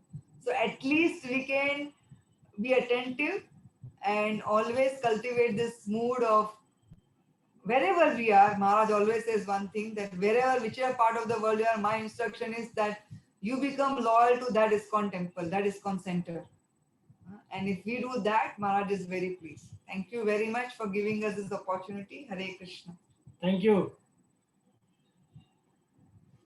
Radhamohan Prabhu, can I add one more thing? Please, Prabhuji, please go ahead. Actually, it was in London. It was in the St. Martin's Church in London when Radhanath Swami Maharaj was there. He actually got this very, very interesting thought. He said that he was staying in that church, and people would be doing all sorts of sinful activities in the night and during the day also. But that was the only place which was free of cost. So Maharaj was saying that he was not like the other people, because other people would take drugs and they would have girlfriends. So Maharaj was feeling at one point, he was feeling that I don't have all these things. But then it was at that he was sitting on the banks of the river Thames, and he said that why not? Yeah. He said, why not I try to live my life in my own terms? And then he said, and hopefully someday on God's terms. That famous statement, it is a highlight statement, one of the highlight statements of the journey home. He said, why not I live my life in my own terms? My dear friends, you analyze, we all are definitely living our lives, which is governed by other people's. We were trying to imitate other people, we are trying to be like the other people. We were trying to, we are trying to envy other people, and your life is a mess. So Maharaj said, why not I live my life in my own terms, what I want, and hopefully in God's terms. So let us all, my dear friends, let us live our life on the terms of Guru and the terms of what Krishna wants. What a beautiful commitment he made, in this beautiful land of, on the banks of Thames River, right in your own country. This beautiful resolution was made by Radhanath Maharaj, that I want to live my life in the terms, and you can see, if not 70 years, the last 50 years of his life, my dear friends. Can you imagine a person having 50 years dedicated, not living on his terms, but living in the terms of God? Yay. What God wants, what Krishna wants. Can you imagine 5 decades of somebody's life of intense dedicated service? I mean, that's phenomenal to think about it. Right? So my video, please let us really not just say Jai Gurudev, and just end this day with this Jai Jai, but let us from our heart really appreciate this personality, appreciate Srila Prabhupada, who is the inspiration for this personality. And let us also imbibe this mood in our own small little way and please our spiritual master. Let us live our life in God's terms and Guru's terms. Thank you very much. Hare Krishna. We both are very happy to be with all of you. Hare Krishna. Thank you so much, Hare, Hare Krishna. Throughout the class, I was thinking that this is the highlight of your class. This is the highlight of your class, but there are so many highlights of your class that I forgot so many of the highlights now. You said about infrastructure, because we are all, in this material world, so infrastructure is a very, very famous word. So yes, Guru gives, full infrastructure, to go back home, back to Godhead. And when you mentioned such a wonderful stories, you and Mataji, those stories of Narottam Das Thakur, and then Dukhi becoming a Sukhi. And at the last, like we can say cherry on the cake, why not live the life on the terms of a God, so thank you so much, Prabhuji, the way Please, you my are. dear friends, read that part of Journey Home and you will have tears in your eyes when Maharaj makes this resolution. It is such a beautiful scene. He makes this resolution. What a sweet pastime it is. Please read it. It's happening in your own country. Yeah, thank you so much, Prabhuji and Mataji.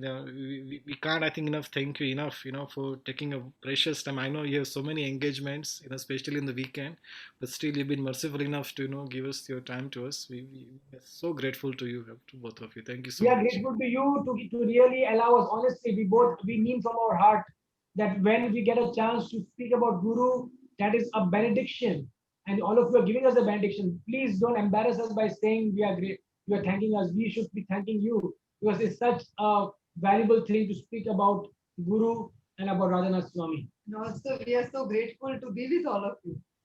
We were missing to be with all of you this year and the last year. So it is very happy to see all of you, whatever this Zoom is bringing us together.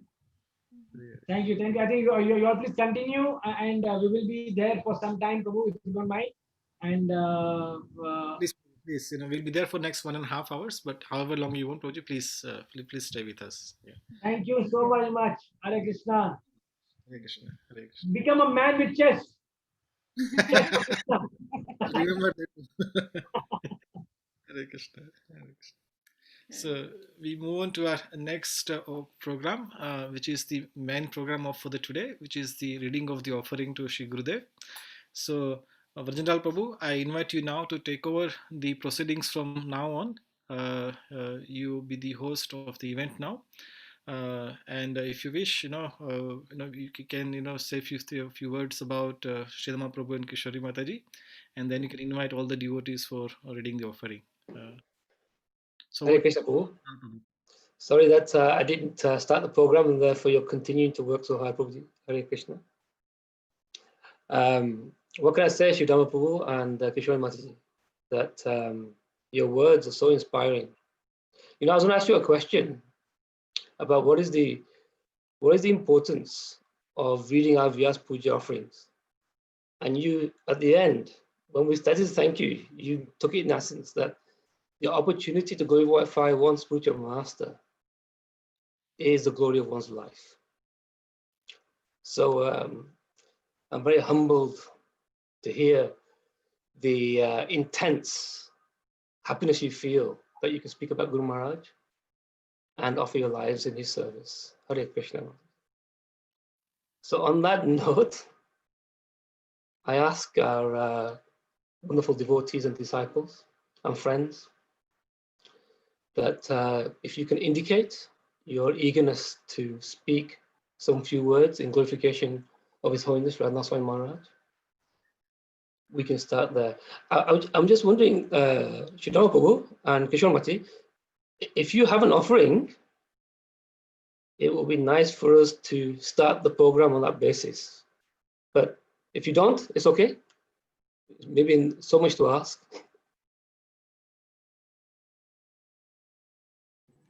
We always have offering. But have you written one for the 70th one? I would just narrate one pastime because I was specifically told don't say any pastime. But recently I heard one devotee from Hong Kong, and he's a Vaishya, and he serves many ISKCON centers by giving lot of Lakshmi, and he assists Guru Maharaj also in helping him in many different centers. And he had some heart problems, so he got operated once, and then he was undergoing a surgery second time. So when he was in Hong Kong, and when he was entering the operation theater, he just thought that this is a very risky surgery, and if I don't come back, I haven't informed Guru Maharaj that I'm undergoing this surgery, and I haven't even taken his blessings. If something happens to me, I will nothing else I will miss, but I will feel that I didn't speak to Maharaj. So he was just praying in his heart that Maharaj, I'm sorry, but I couldn't speak to you, but this is what is happening. And then he entered the operation theater. It was a long surgery. It was a successful surgery. And then next day when he was in a recovery room, there was a visitor who came from New York, from Panama. Panama via New York actually. So somehow or other Guru Maharaj had given a gift for this Hong Kong devotee, and he had gifted Journey Within. And this Damodar Chandra Prabhu, he was sharing with us, the devotee from Hong Kong, and he was sharing with us that when I opened the book, I saw Guru Maharaj had written that my blessings are always with you, and he had written the date and the timing also when he signed that book. And to the great amazement, the date and timing was of the previous day, when actually he was thinking that whether I have not spoken to Guru Maharaj and I have not taken his blessing. So Maharaj actually reciprocated with him by writing the exact time and date. And when he received that, he realized that physical separation from the spiritual master, or the physical distance from the spiritual master, doesn't stop us from connecting to him to get his mercy. Wherever we are, we can always receive his mercy if we access that mercy. Right? He was trying to access that mercy, and naturally, because he was in a very difficult situation. But I was thinking that means whenever we access that mercy is always there with us. Hare Krishna. Hare Krishna. Prabhu, that reminds me of your father's story, Prabhu, when he was in hospital. Oh yeah. Yeah, that story. I can't imagine that Maharaj never writes the time in any book. Have you seen anywhere Maharaj writing the time? Never. It's just the date, if at all. If it doesn't write the date also, usually just a sign. So he wrote the date and the time, and it was exactly precise because New York is almost around a couple of hours ahead of behind Hong Kong. So when he worked out, it was exactly the same time, around the same time when he was going to the operation theater, and he says, "You have my blessings." Right. So there's another similar story. Very quickly, I'll share with you. That how we want to be convinced that Guru knows what is there. There was one devotee in Moscow, and her husband was a disciple of one other spiritual master in ISKCON, and he was disciple of Mukund Goswami Maharaj. and she was not yet convinced of whom she should accept. So he was so many gurus would come to Moscow, and she would meet so many, because the husband was a very famous person. He was one of the most famous comedian in the whole of Russia, and he's a disciple of, he's a ISKCON devotee even now. So many of the spiritual masters would sometimes come to their house, or they would stay at their house, but she would not feel convinced about who should be the guru. So one day, it was the first day Radhanath Swami arrived in the morning, and that the evening was a big program in a big hall, and she was driving with her husband. They parked the car, and Radhanath Maharaj was leading kirtan, and kirtan was heard outside at the parking lot. And when she heard the sound, she said, "Whoever this person is, he is my guru." She felt in her heart that this person is my guru. If she didn't know, she had not met Maharaj at all. So she went inside and she met Radhanath Swami, and she accepted Maharaj in her heart as a guru. So after a few months, I remember after 1 or 2 months, she hardly had any discussion. She hardly had any discussion. She, in her heart, she accepted Maharaj, and she just met. I don't think she even told Maharaj that, please accept me as a disciple. She just accepted in her heart. So after a few months, my dear friends, both her husband wanted to give a surprise to her, and he booked a ticket to go from Moscow to Delhi, and from Delhi to Vrindavan. They were going on a Vrindavan yatra. So he just gave a surprise to us that we are going tomorrow to Vrindavan. And she was actually not happy. She was very upset. I said, how can we go to Vrindavan without I taking the blessings of my spiritual master? How do I take blessings in a day? But everything was booked. All the flight tickets were booked. So she was in her heart feeling that, how can I go to Vrindavan without taking the blessings of my guru? She was feeling guilty. But she anyway, she went with her husband, and she sat in the flight. It was the Aeroflot flight, direct flight from Moscow to Delhi. Please, there's a reason why I'm saying Aeroflot. It's the Russian Airlines. So she sat in the flight, and obviously in every flight we see there's the particular flight magazine, right? Individual different magazines of each flights. So this magazine, and in the flight, she was not convinced. She was telling her husband, I should get down because I have not received the blessings of my spiritual master. So her husband told her that you pray to him. You pray to him, spiritual master, because he's a very senior devotee. So you pray, you will get the blessings of your spiritual master. So this was nice. This is one of the small stories. Please listen to your husband when he tells you something. So the husband said, please pray. She must have definitely prayed intensely. So then, everything was okay, and the flight was about to take off. She opened the magazine, and she flipped open in one of the middle pages. My dear friends, please hold your chair, because I'm going to tell you something which may make you fall from the chair. So please hold your chair right now. She opened the magazine, and right in the magazine, it was a Russian magazine, and there was a photo of Radhanath Swami praying, worshipping Vrinda Devi in Bhaktivedanta manner. It was, and that article was saying India, and they're talking about different devis being worshipped, different devis. And of all the photos that Aeroflot could have selected from the internet, they selected this photo of Radhanath Swami. It was not about Radhanath Swami, it's not about Vrinda Devi. It was just a photo talking about devis being worshipped, and they put this photo of Radhanath Swami worshipping Vrinda Devi. Of all the deities, my dear friends, of all the deities, was a Vrinda Devi Radhanath Swami was worshipping, and she saw, and she was shocked that how in the world, in a Russian magazine, without even quoting the name Radhanath Swami, here she sees a photo of Radhanath Swami worshipping Vrinda Devi, and she's on the way to Vrindavan, which is the jurisdiction of Vrinda Devi. So here she gets the blessings not only of Guru, she gets the blessings of Vrinda Devi also, because, so again the point is, Guru is always with you. He may not be physically there, but you can access the mercy of Guru in a different platform. It doesn't have to be only physical platform.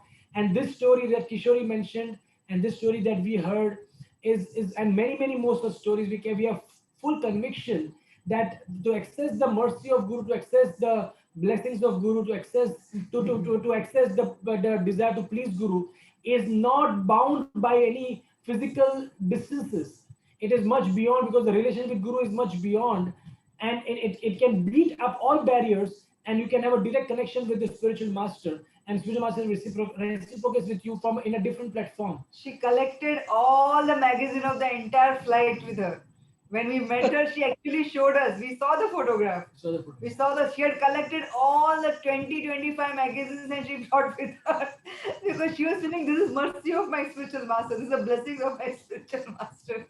So please, my dear friends, we have complete conviction that whether we are in Manchester, Stoke-on-Trent, or Timbuktu, or Bombay, or London, wherever, and Radhanath Swami is in Chicago, wherever in the world, we have direct access to His mercy. He knows what we are doing. He knows what our needs are. And I'm not trying to make it very mystical or magical. Please understand. I'm not trying to create a sort of a magical scenario. Oh, he's a magician. He's a mystical person. No, it is just because of the connection, which the common link is Krishna, and Guru is connected to Krishna. We are connected to Guru. We are connected to Krishna, and we have the access to that. That's what it is. This is the wonderful magic of relationship with Guru and Krishna. Hare Krishna. Thank you Hare very much. Krishna, Prabhu. What a star, Prabhu. I don't think we can beat that one, Prabhu.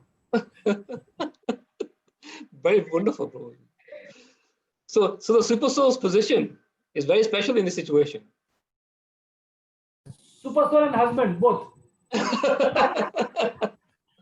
I'm sorry. In her case, the story of the husband, because the wife always tells that please talk to us. I think both wife, husband, we should actually. Maharaj has been telling in different forums that please take the relationship with your family, your parents, your wife, your husband, because they are Krishna's parents, they're Krishna's husband, they're Krishna's wife, isn't it? So I think that's very, very important. And Krishna's children. Krishna's children. So we should not take anything for granted because these are all directly Krishna connected people.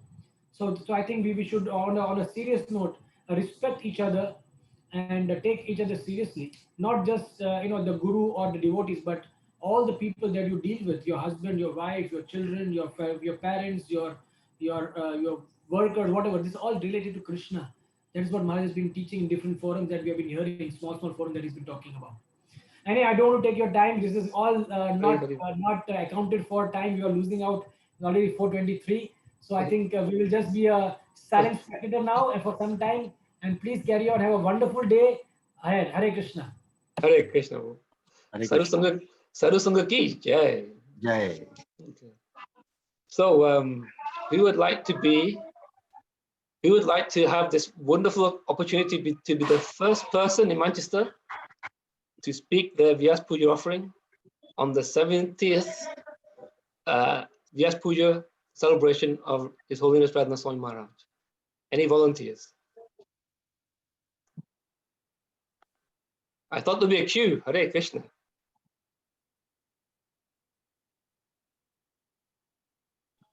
Neelam has raised her hand, so let her go first.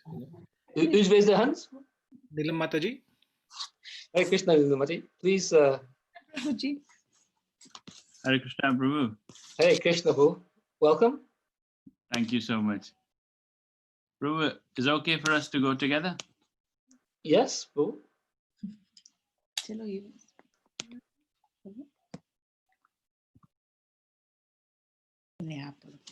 Thank you so much, all the devotees, and it's a wonderful gathering and amazing opportunity to be together with the help of technology. And thank you to Sridham Prabhu and Kishori Mataji for taking the time and giving such wonderful instructions.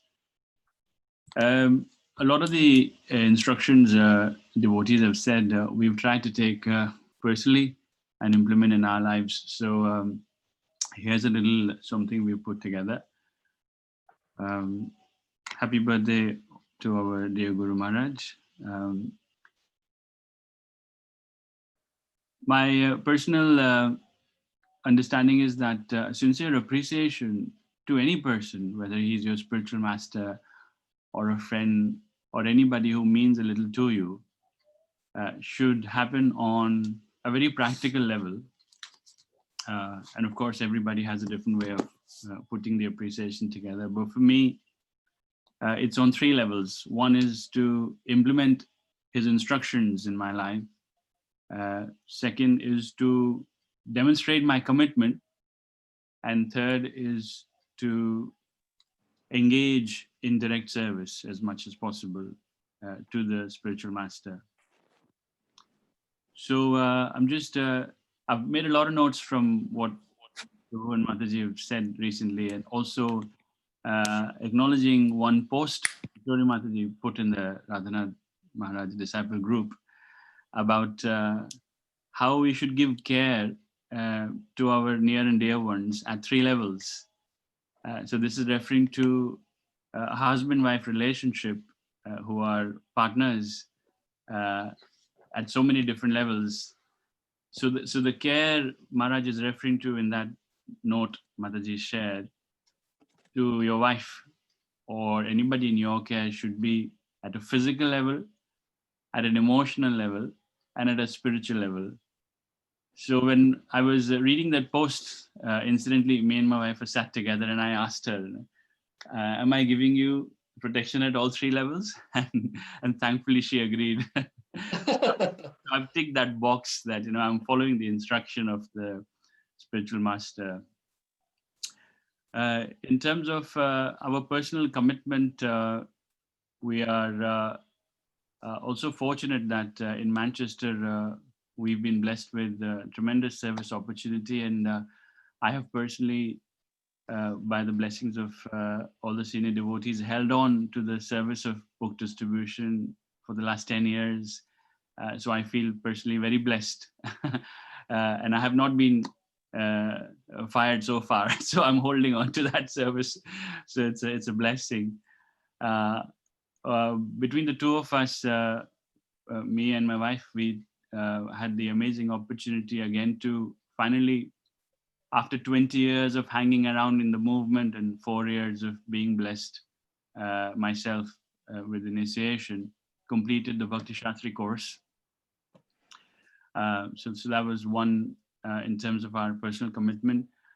For our direct service, the third element, I'd just like to share, I've again been very, very fortunate to be engaged in the service of transcribing Guru Maharaj's lectures. And that I've mentioned previously is something that I'll recommend everyone should do for the amount of joy it brings listening to Maharaj. There is one where you just listen to a class in the passing and retain something and don't retain something, and then you lose it after a while. But if you take time to transcribe a lecture, you are listening to one statement, one instruction, one input over and over again because you want to capture every single word and every single message that Maharaj is giving you. And a 25-minute lecture that I recently transcribed for Maharaj, I was amazed to realize it was so power-packed with so many instructions that it's going to stay with me forever only because I took the time. Yes, it can take a lot longer. 25-minute transcribing can take a few hours, but you want to listen to every single instruction that Guru Maharaj is giving you. So I recommend all of us to do it once in a while. It may not be possible every time, but every single instruction, every single lecture can be a powerhouse of instruction, is what I'm trying to say. So just an acknowledgement of that opportunity that I've had with the grace of devotees, and just by acknowledging that Sridhar very nicely that it's not really by our own credits, it's essentially by the blessings of Guru and the senior devotees that we have any chance to progress. So service or the element of service in our lives is very, very key to take us beyond the stage of awakening and to allow us our claim to have that nurturing and nourishment for years and times to come, as Sridhar Prabhu said. So I'll end on that note. Thank you so much for the opportunity. Hare Krishna. Hare Krishna, Prabhu. Thank you very much for sharing that with us. Do we have another volunteer for the next, please? Oh, my wife Neelam would like to just... Yes, Prabhuji. Hare Krishna, Prabhuji's, Mataji's. Happy birthday, happy Krishna conscious birthday, Maharaj. Thank you very much for providing the inspiration and guidance to my husband and everyone in the family. We are highly motivated by your spirit to the humanity. In the same way, we are trying to do our bit with the help of all the devotees in the Manchester. Allow me to make a small mention of my personal commitment. With help from everyone, I completed my Bhakti Shastri course and continue to support my husband with multiple services. Thank you once again for being our connection to glorious Guru Parampara. I hope to be linked officially very soon through you, and in the meantime, I will continue to maintain my eligibility. I wish you all good health and happy birthday once again. Your humbly, Neelam. Hare Krishna, Mataji. Thank I'm you. so happy to hear that publicly you're declaring to take initiation. Hare Krishna. And that you've completed the Bhakti Shastri course, which is glorious, Mataji. Thank you very much indeed. Thank you, Prabhu, for the opportunity. Hare Krishna. What a special day to pick. Anybody else I can request? Hare Krishna, Prabhu. Prabhuji, Prerana, wants to go to work, so before she can go, Yes, she can... please, Prabhu. Please. I think Prabhuji, Vanjana Prabhu, I think a few devotees will raise their hand, and you might just keep an eye on the chat section. You know, devotees might be putting their name in that section. Okay, Prabhuji.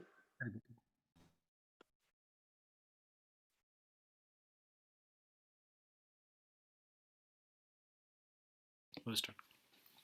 Dear Srila Gurudev, please accept my humble obeisances at your lotus feet. In 7th canto of Srimad Bhagavatam, Prahlad Maharaj prays to the Lord that because of my material desires, one after another, I was gradually falling into blind well full of snakes, following the general populace. But your servant Narad Muni kindly accepted me as his disciple and instructed me how to achieve this transcendental position. Therefore, my first duty is to serve him. How could I leave his service? One cannot attain the service of the Lord without serving the spiritual master. Without the guidance of the spiritual master, one cannot advance in spiritual knowledge and attain the favor of the Lord. Sri Chaitanya Mahaprabhu said one can achieve the seed of devotional service by the mercy of the Guru, the spiritual master, and then by the mercy of Krishna. Srila Gurudev, you are the best example of the best servant of your spiritual master, Srila Prabhupada, and your disciples who are inspiring others to be the best servants. So on this auspicious day, I pray at your lotus feet to bless me to become a servant of your devotees. Your servant, Priyarani Devidasi. Hare Krishna, Mataji. Thank you very much. Nice verses to pick. Hare Krishna. We hope you have a wonderful day at work, Mataji. Hare Krishna. So I have a pop-up from Sumed. So Sumed, would you like to go next? Hare Krishna, Prabhuji. Hare Krishna to all the senior devotees. And thank you very much to Sridham Prabhu and Kishori Mataji for an amazing class. It was very inspiring.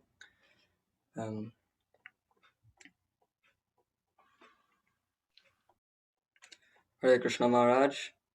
Every year when I've been doing this offering, I've been focusing on how Maharaj is so determined and how he's gone through all these hardships and difficulties, hitchhiking all the way from London to India. Then not only that, in India, spending more and more time, difficulties, and... Can you hear me, Prabhu? I can hear you, but we've got some background noise. I don't know where it's coming from. I'll just recite from that. I'll go to my parents' room. Let him come here. Prabhu, we have some work going on, unfortunately, today. Okay. You know how to use his microphone. Maybe choose someone in the meantime, please. Okay. And anybody else who would like to give a presentation of the offering? I can go, Prabhuji. Yes, please, Prabhuji. Vilas Prabhu, okay. Yeah. Thank you, Prabhuji. I hope you're well, Prabhuji. Yes, I'm good. How are you? I'm good, Prabhuji. Yes. Hare Krishna, everybody. Nice to see you all on the special day of our Guru Maharaj. I'll just read through quickly. And unfortunately, I'll have to go as well because we had a couple of deaths in the family yesterday and today. And so I keep getting phone calls every now and then. So please forgive me. I'll just read through and probably I'll go. Thank you. Yeah. Dear Guru Maharaj, Hare Krishna, please accept my humble obeisances. All glories to Srila Prabhupada. It gives me immense pleasure to wish you a very happy 70th appearance day. Although we have been going through difficult times due to the ongoing pandemic, locked in house, benefit of temple visits, devotee association, but the new technologies have somehow made things easier and shortened the distances. I am therefore able to read and hear your messages and instructions for the betterment of my spiritual knowledge. What to say more? With your mercy, it was great to have the virtual yatra of Vrindavan and in virtual association of so many devotees. While hearing you in the evening, it felt as if you were present with us in our own home. Dear Maharaj, please bestow your kindness and extend your blessings in this way so we can always feel your presence in our life and advance spiritually with your merciful glance. To end, I will request you to kindly bless the insignificant servant of your, as I have also become 6-year-old as Damodar Vilas Das on your appearance day, that is 7th of December. Always in your service of Srila Prabhupada and all the devotees of the Lord Krishna, Lord Gauranga and Lord Nityananda, your most insignificant servant, Damodar Vilas Das. Hare Krishna. Hare Krishna, Prabhu. Thank you. Thank I you hope very much. everything goes well, Prabhuji. Hare Krishna, Prabhu. Thank you very much for your reading. Thank you. Sumer Prabhu, you would like to come again? Hare Krishna, Prabhu. I'm doing it from here instead. Hopefully, yes. They don't start the drilling now. So, thank you very much, Maharaj. Every single year when I've been doing this offering, I've been focusing on Maharaj's enduring and difficult journey that he speaks about in the journey home. And I found it very inspiring. And not only the way he hitchhiked from India to America, all the difficulties he had on the way, then getting through the border, and then even in the Himalayas with the animals, and there's often the amazing adventures that Maharaj is always talking about. One that I can recall is where he's attacked by a pack of wild dogs, but luckily he escapes. And all these difficulties he goes through, and I've been focusing on that for the last couple of years. But something I realized this year, which changed my attitude, was that this determination, I think Sutapa Prabhu said it, but determination only takes you so far, willpower only takes you so far. True determination only stems from humility and sincerity. And that is something that I wasn't able to realize in the years before. And now I can appreciate even more that Maharaj has been, he's been doing all these projects, all the difficult, all these things that he's been setting up, with the Govardhan Eco Village, whether it be the eye camp in Brusana, whether it be the hospice. Maharaj has been doing all these things, and the reason he's been able to do that is through true humility. And that is what actually leads to proper devotion. And I can relate to that, especially amongst the youth in Krishna consciousness, because sometimes what we can see is that the youth, we have one life that we show in the material world at school, and then we live a separate life outside in the temple. And instead of actually being honest with ourselves or being truly humble, we live two separate lives, and we just become very good actors in both places. And Maharaj always talks about the importance of humility and sincerity in devotion. And one of the quotes I was reading was that the difference between false humility and genuine humility is that the attitude of the practitioner and how much they want to become humble.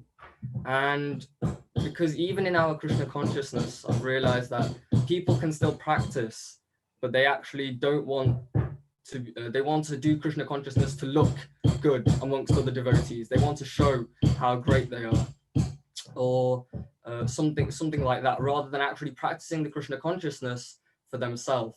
And the attitude of Maharaj with humility, and that leading to his amazing devotional service and all the things that he's doing, that is something that really resonated with me. And Maharaj always quotes the third verse of Shikshashtakam, Trinadapi Shunichena Darori Vasahishtrana, Amani Namani Dena, Kirtaniya Sadahari. That we should become more tolerant than a tree and more humble than a blade of grass on the street. And this attitude of humility, although I've heard it prior and I've heard it before, is only something that has properly resonated and touched me this year. So I want to say once again a very big thank you to Maharaj for this amazing inspiration that he's doing and how he preaches not just from his understanding but also by example. So Hare Krishna, thank you very much, Radhanath Maharaj Ki Jai. Yeah, thank you very much, Sumira Prabhu. It's very nice that I always appreciate that at your young age that you're thinking about these things nicely, and we pray for your advancement. Hare Krishna. So for the next person, you have to forgive me because it's not easy to see everyone. You may raise a hand, but Prabhu raised his hand. Hare Krishna, Prabhu, please read. Hare Krishna. Hare Krishna. Vanchakaltarubhyasya kripa sindhubhyo cha patitanam pavanebhyo vaishnavebhyo namo namah. My obeisances to all the devotees who have come together on this most auspicious day. Namam Vishnupadaya Krishna Prishthaya Bhutale Shrimate Radhanath Swami Namine Om Agyantimirandhasya Gyananjana Shalakaya Chakshurun Militam Yena Tasmai Shri Guruve Namaha. In 1995, I got the first opportunity to have association of Maharaj's devotees. So it's my Jubilee year, and I'm so happy that Sridhama Prabhu and Kishori Mataji are here because through their counsel group, I was first introduced to Krishna consciousness. So this day is full of nostalgia and happiness for me. In my offering for today, I would like to mention that I have recently started reading Chaitanya Bhagavat, and I'm again very grateful to Madhav Kumar Prabhu for helping me get that set of books. And when I'm reading Chaitanya Bhagavat, I'm remembering all the lectures that His Holiness Radhanath Swami Maharaj was giving in 95, 96, 97 during Gaur Leela, during Gaur Purnima festivals, during yatras to Navdeep Mayapur. And those were such wonderful days. We would sit in the class for morning Bhagavatam, and from 8 o'clock onwards, Maharaj would start describing various pastimes of Mahaprabhu, and it was as if I'm sure everyone would agree. We all felt we were actually present in those pastimes when Maharaj was describing. And then at about 10, 11 o'clock, Maharaj would say, should I continue? And then everyone would say, Hari Bol, and we would go on. And I remember on many occasions, Rajbhog Aarti would finish and Maharaj would say, should I continue? And we would go on. And I just pray to Maharaj on this day that may I forever sit in those classes and absorb myself in those transcendental pastimes of Mahaprabhu. This is all I wish, Maharaj. Please engage me in your service. Please engage me in service of your devotees. Please let me always hear the pastimes of Mahaprabhu. Hare Krishna. His Holiness Radhanath Swami Maharaj Ki Jai. Yay! Hare Krishna, Prabhu. That was a very heartfelt offering, Prabhu. Thank you very much indeed. Hare Krishna. Hare Krishna. May I ask again? Who would like to do the next presentation? Hare Krishna, Mataji. Please, Mataji, please go ahead. Hare Krishna. Hare Krishna, dear devotees. Thank you for giving me the opportunity to glorify Maharaj. Dear Sri Gurudev, please accept my humble obeisances. All glories to Srila Prabhupada. Happy 70th appearance day, Gurudev. On this auspicious day of Vyasa Puja offering, I would like to express my heartfelt gratitude for being present in our life and giving and guiding us through your teachings and by example. We can never repay the debt for what you have given us and done for us, and guiding us in our life, how to live life and how to do our sadhana daily. We pray at the lotus feet of Radha Gokulnand for your good health, that you continue to shower your mercy by giving us your association through lectures in this pandemic, even though it's only through Zoom, but we had virtual Rath Yatra with Maharaj and evening classes, and it was very blissful. We physically could not associate with the devotees and the temple and Holy Dham, but with these yatras and Zoom and the technology, we are continuing to get the association with the devotees. Maharaj, with your blessings and senior devotees from ISKCON Temple, Chopati and Pune, we are continuing to listen to Bhagavatam classes, which are very blissful. Maharaj, in this current situation for the past 9 months in this pandemic, we could not physically serve the devotees, but this has given us, me personally, the opportunity to retrospect how I do my sadhana and improve on my chanting and reading Prabhupada and books. So please bless me. I can continue to do my sadhana and japa properly and sincerely and serve the devotees in the humble mode of servant of servant. Thank you, Prabhupada, and thank you, Gurudev, for being in our life. And again, once again, happy Vyasa Puja. Thank you, Gurudev. Thank you, devotees. Hare Krishna.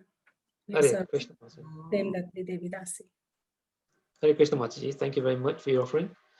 Ramnitin Babu, I'm assuming that you will be next.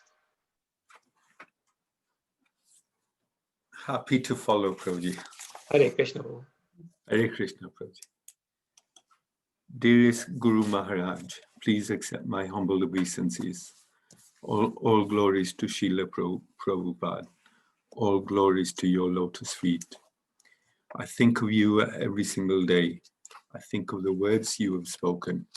I reflect on all your sacrifices. I reflect on your demeanor. I admire your Vaishnava qualities. I admire all that you inspire. I admire your resolve, passion, and love for Srila Prabhupada. I remember your gratefulness, gracefulness. I feel your compassion. I'm humbled by your intelligence. I savor your mercy.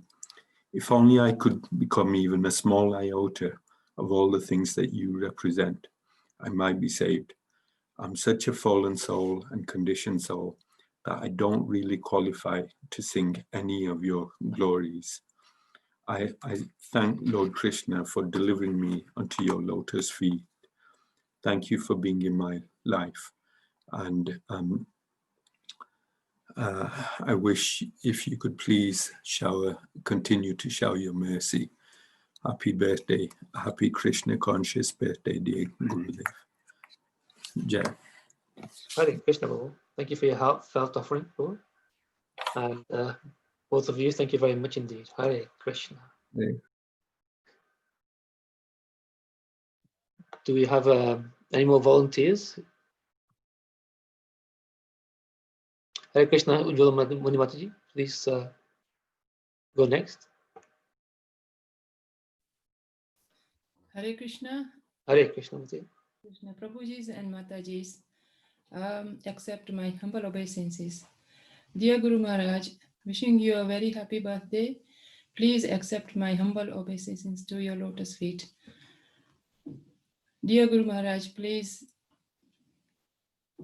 inspire me with your lecture to serve the Prabhupada mission. I would like to serve as your Das of the Das of the Das as a Ujjwala Muni Devidasi. Hare Krishna. Jai Gurudev. Hare Krishna Mataji. May you become that servant. Hare Krishna. Who can I ask to go next?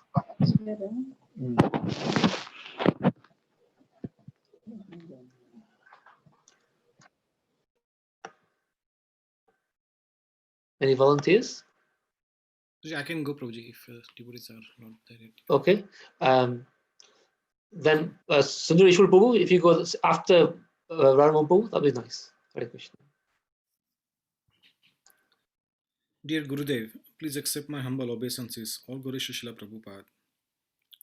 Today is a glorious day because we are associating with you in the blessed company of your disciples, which are our God brothers and God sisters.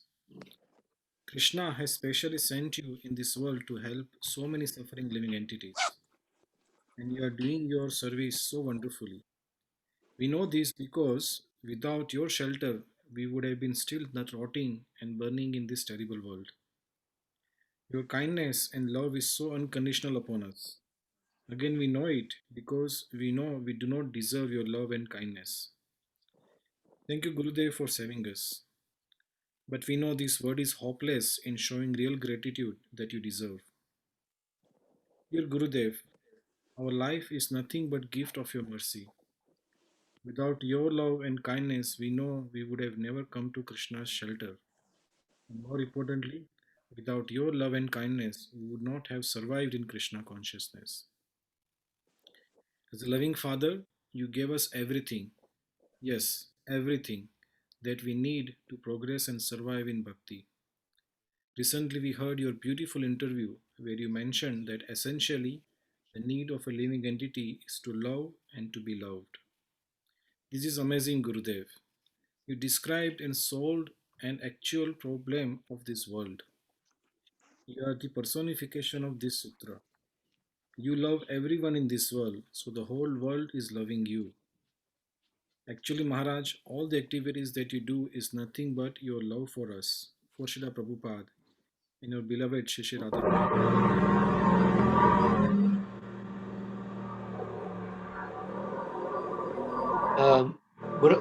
Where's that noise coming from? Hare Krishna. Okay, Prabhuji, I think you can carry on. Actually, Maharaj, all the activities that you do is nothing but your love for us, for Srila Prabhupada, and our beloved Sri Radha Gopinath. You are always giving us, always. On this auspicious day, we pray at your lotus feet that may we follow in your foot and on your footsteps to love devotees, to love Srila Prabhupada, to our sweet Lord. We want to conclude by the story. Sorry, this is not this one. Thank you so much, Gurudev, for your kind mercy. And on behalf of my family, I offer my obeisances at your lotus feet. Hare Krishna, your servants, Radha Mohan Das, Priyarani Devi Dasi, and Ram Das. Hare Krishna, Prabhuji. Thank you so much for your kind offering and preparation, Prabhuji, in advance. Hare Krishna. Sundareshwar Prabhu, if you would like to take the stage. Hare Krishna. Hare Krishna, everyone. Nice to see you, Prabhuji. Nice to see you, Prabhu, everyone. Hare Krishna. Dear most Guru Maharaj, please accept my most respectful obeisances at the dust of your divine lotus feet on this most auspicious occasion of your appearance day. I'm an ignorant, fallen soul and have no qualification to glorify you, but still, on this auspicious day of your Vyasa Puja, would like to make an insignificant effort to please you. Srimad Bhagavatam 4:9.47. Unto one who has transcendental qualities, due to friendly behavior with Supreme Personality of Godhead, all living entities offer honor, just as water automatically flows down by nature. You are the dearmost son of Srila Prabhupada, whose instructions are your life and soul. You are the personality of humility and Vaishnava Sadachar. Just by following your exemplary Vaishnava behavior, one can become a real Vaishnava. Being a perfect Acharya, you always teach us by your personal example how to follow Vaishnava etiquette and how to develop loving relationship with each other. And your emphasis that cooperation with each other is the most important. As you said in your TED Talks, love people and use things, and we are doing the other way around. You're always like to utilize every occasion to glorify your spiritual master, Srila Prabhupada, and have given all the credit to him. You are the personification of love and mercy, Your devotion and dedication to ISKCON and Srila Prabhupada's instruction knows no limit. Whatever great difficulty and problems never break your enthusiasm and determination. You have always shown your special mercy towards Chapati devotees for the projects, for the VADA project, for the Bhaktivedanta hospital projects, which are amazing projects. It takes a lot of effort to do, and you have done that effortlessly. Today is the most important day in my life because today my spiritual master has appeared to deliver the conditional fallen souls like me by bestowing his mercy. I was lost in this vast and cruel material world. You have shown me a way to save my life and to live the way life should be lived. On this auspicious day, I want to express my gratitude, but due to my miserable inability to comprehend your actual greatness and real glory, O Guru Maharaj, although I'm totally incompetent and unqualified, Guru Maharaj, out of your causeless mercy, you have transmitted the rarest transcendental knowledge to a fallen soul like me. Without your mercy, I would be running around birth after birth like an animal to satisfy my material desire, which are never satisfied. Thank you, Guru Maharaj, for leading me in the way of Krishna consciousness way. Please bestow your causeless mercy upon to me, that I may always remain a tiny particle of dust at your lotus feet. Bless me so that I can always remain in ISKCON and life after life can serve Srila Prabhupada under your guidance. Please forgive me my offenses. Hare Krishna, your ever useless servant, Sundareshwar Das. Hare Krishna. Hare Krishna, Prabhu. A very heartfelt, emotional offering. Thank you very much indeed. Thank you. Madhavi Mataji, I think I've seen your hand raised. Hare Krishna, Prabhu. Hare Krishna to everyone. Yes. Yeah. All glories to Srila Prabhupada and Guru Maharaj. Please accept my humble obeisances. Happy birthday, dear Guru Maharaj, on 70th birthday. I am not at all qualified to your glories to tell to everyone. I am very fortunate trying to become. I am your disciple. You showed me how to live life. What is the value of my life? What is my identity? Yesterday I heard your class. You gave example of Lady Sindhutai. From that class, I learned during any problem, I should have determination and full faith in Guru and Krishna all time and see that problem my upliftment. Please, upliftment. If I cultivate this quality, I may be able to Guru and Krishna. I'm very fallen and conditioned soul. Please keep me always under your lotus feet. I consult to Guru and Krishna Prabhupada and all devotees, servant of the servant in humble mood. Your humble servant Madhavi Lata Devi Dasi. Hare Krishna, Mataji. Thank you so much. Thank you. You're always prepared, Mataji, and your sincerity of purpose is always there. Thank you very much. Hare Krishna. Hare Krishna, Prabhuji. Hare Krishna, Prabhuji. Yes. Yeah. I would like to read my offering, Prabhuji. Please go ahead, Prabhuji. Please accept my humble obeisances. All glories to Srila Prabhupada and all glories to Guru Maharaj. Wish you a very happy 70th birthday, Guru Maharaj. Recently, I heard a class about few of your pastimes. One of those pastimes has touched my heart. Once Maharaj was giving a class in a temple program, and that in that class, Maharaj sang a song of Bhaktivinoda Thakur, and later on he was explaining the importance of the song, like how people work like donkeys and they try to gratify their senses. So one of the person who was a sponsor of that program got offended and left the program. And this came to the notice of Maharaj.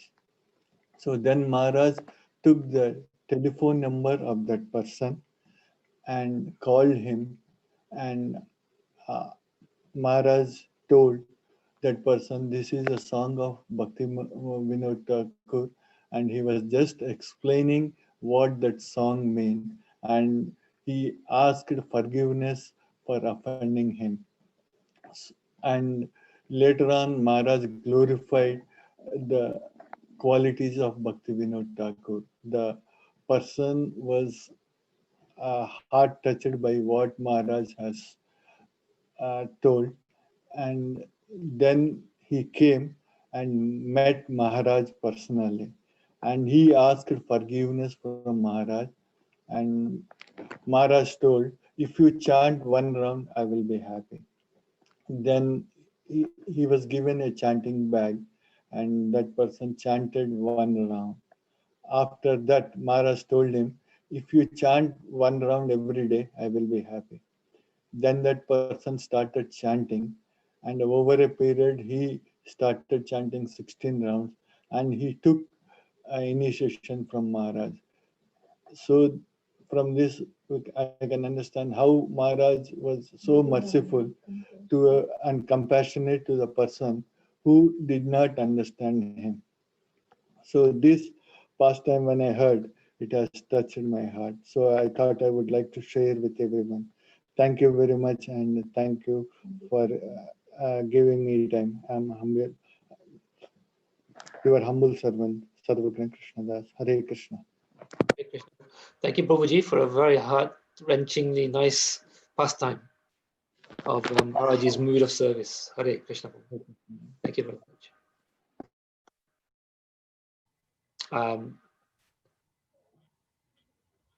I suppose we're probably getting less and less in terms of numbers. We might want to speak. Please, if you would like to speak, give an indication. If no one is there, then I can do mine. Yes, Prabhuji. Is it okay? Is it okay if I do mine then? Yes, please, Prabhuji. Okay. Hare Krishna. So I'll just add spotlight. Are you able to hear me okay? Yes, Prabhuji, very clear. Yeah. Apologies for any background noise that may pop in from time to time. So thank you very much, everyone. And also thank you very much for the opportunity to say some words in glorification of our dear Gurudev. Dear Gurudev, please accept my humble obeisances. All glory to Srila Prabhupada. I feel like that I'm extremely fortunate having come in contact with you. And this is the first thought that came to my mind, Guru Maharaj. This morning I was trying to contemplate and thinking about what to say today. So I feel very fortunate because some or other I came in touch with you. And the main reason for me is that you are a true servant of Srila Prabhupada, a genuine servant of Srila Prabhupada. Every endeavor of yours, Maharaj, is only to please Srila Prabhupada. Then on that respect, I was just contemplating and thinking about the words the sages of Naimisharanya mentioned about Sutta Goswami. Sutta Goswami was bestowed with all good qualities by the acharyas because of his behavior. Because of his behavior, nothing else. The all good qualities that you have, dear Gurudev, are bestowed by the acharyas because of your sincerity. So I feel very fortunate having come in touch with you. And there are a number of things that I can mention, but I'm going to focus on only a couple of things today. Maharaj, everyone talks about your quality of relationship, maintaining that relationship, maintaining that, giving that devotee care to the community, and create that bonding in the community. You're being appreciated for this quality, one quality. So I was thinking how that came out, that relationship building and giving devotee care, uh, um, and creating communities, how that came. Because people can trust you. Without having the trust, you cannot have a relationship. People trust you because you walk your talk. You're patient, you're loving, genuinely loving. You do not have any ulterior motives. You're genuinely caring. All these good qualities that led to that relationship building and community building. Maharaj, there are a number of successful projects you had, a number, countless. They were all huge projects. Again, I was contemplating how they were successful. The main thing that you had was inner strength. You endured so many difficulties, time and time again, and you laid the foundation on the rock, not on the sand. Maharaj, because of this quality, laying the foundation on the rock, that rock is building community, building relationships, and giving people that you are trustworthy. That made you amazing person.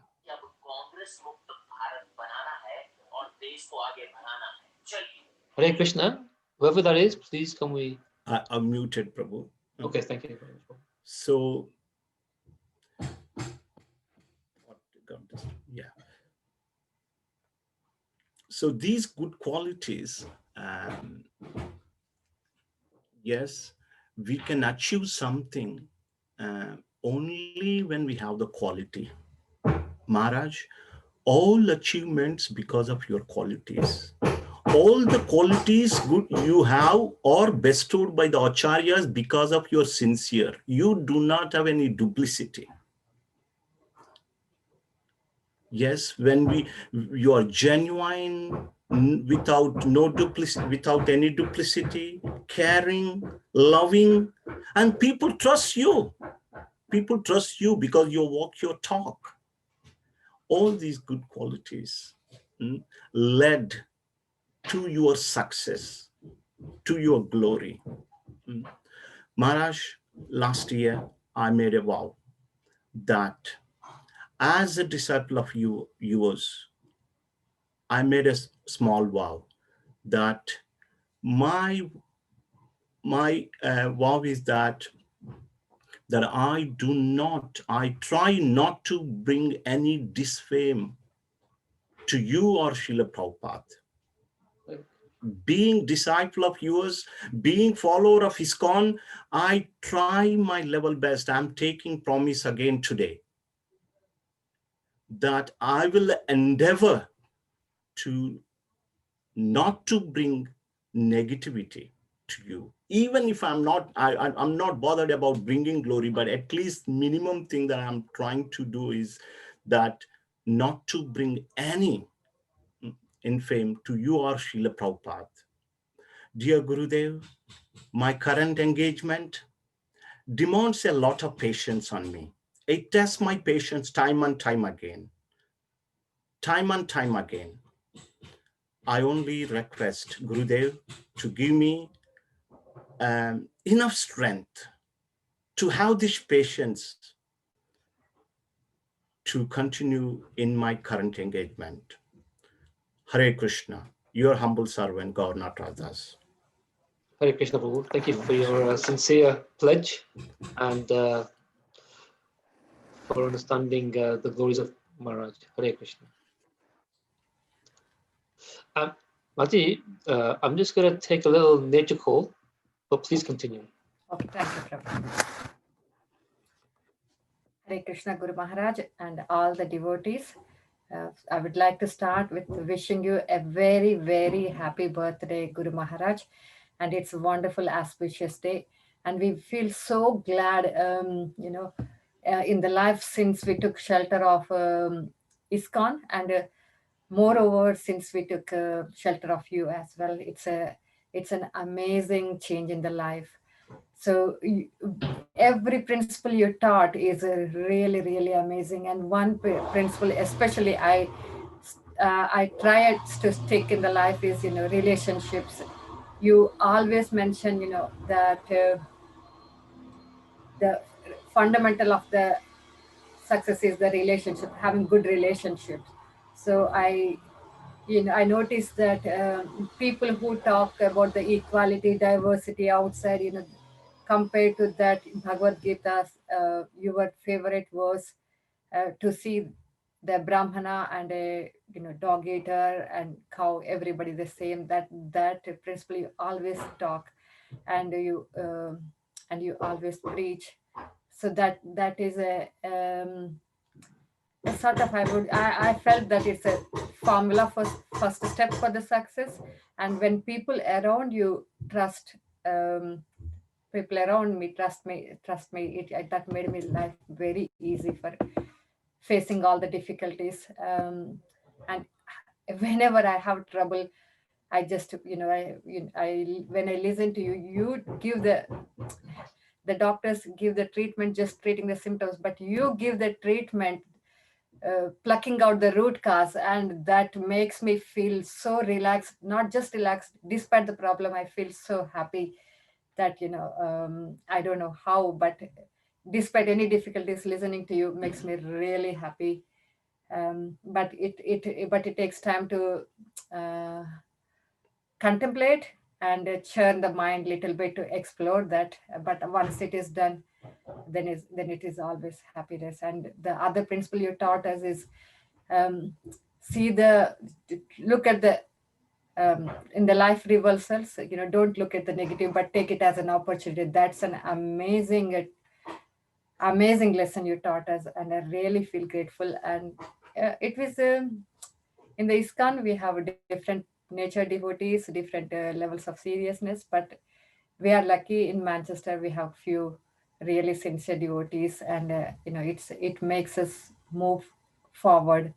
And I really feel so grateful to you. Thank you so much, Guru Maharaj. Hare Krishna.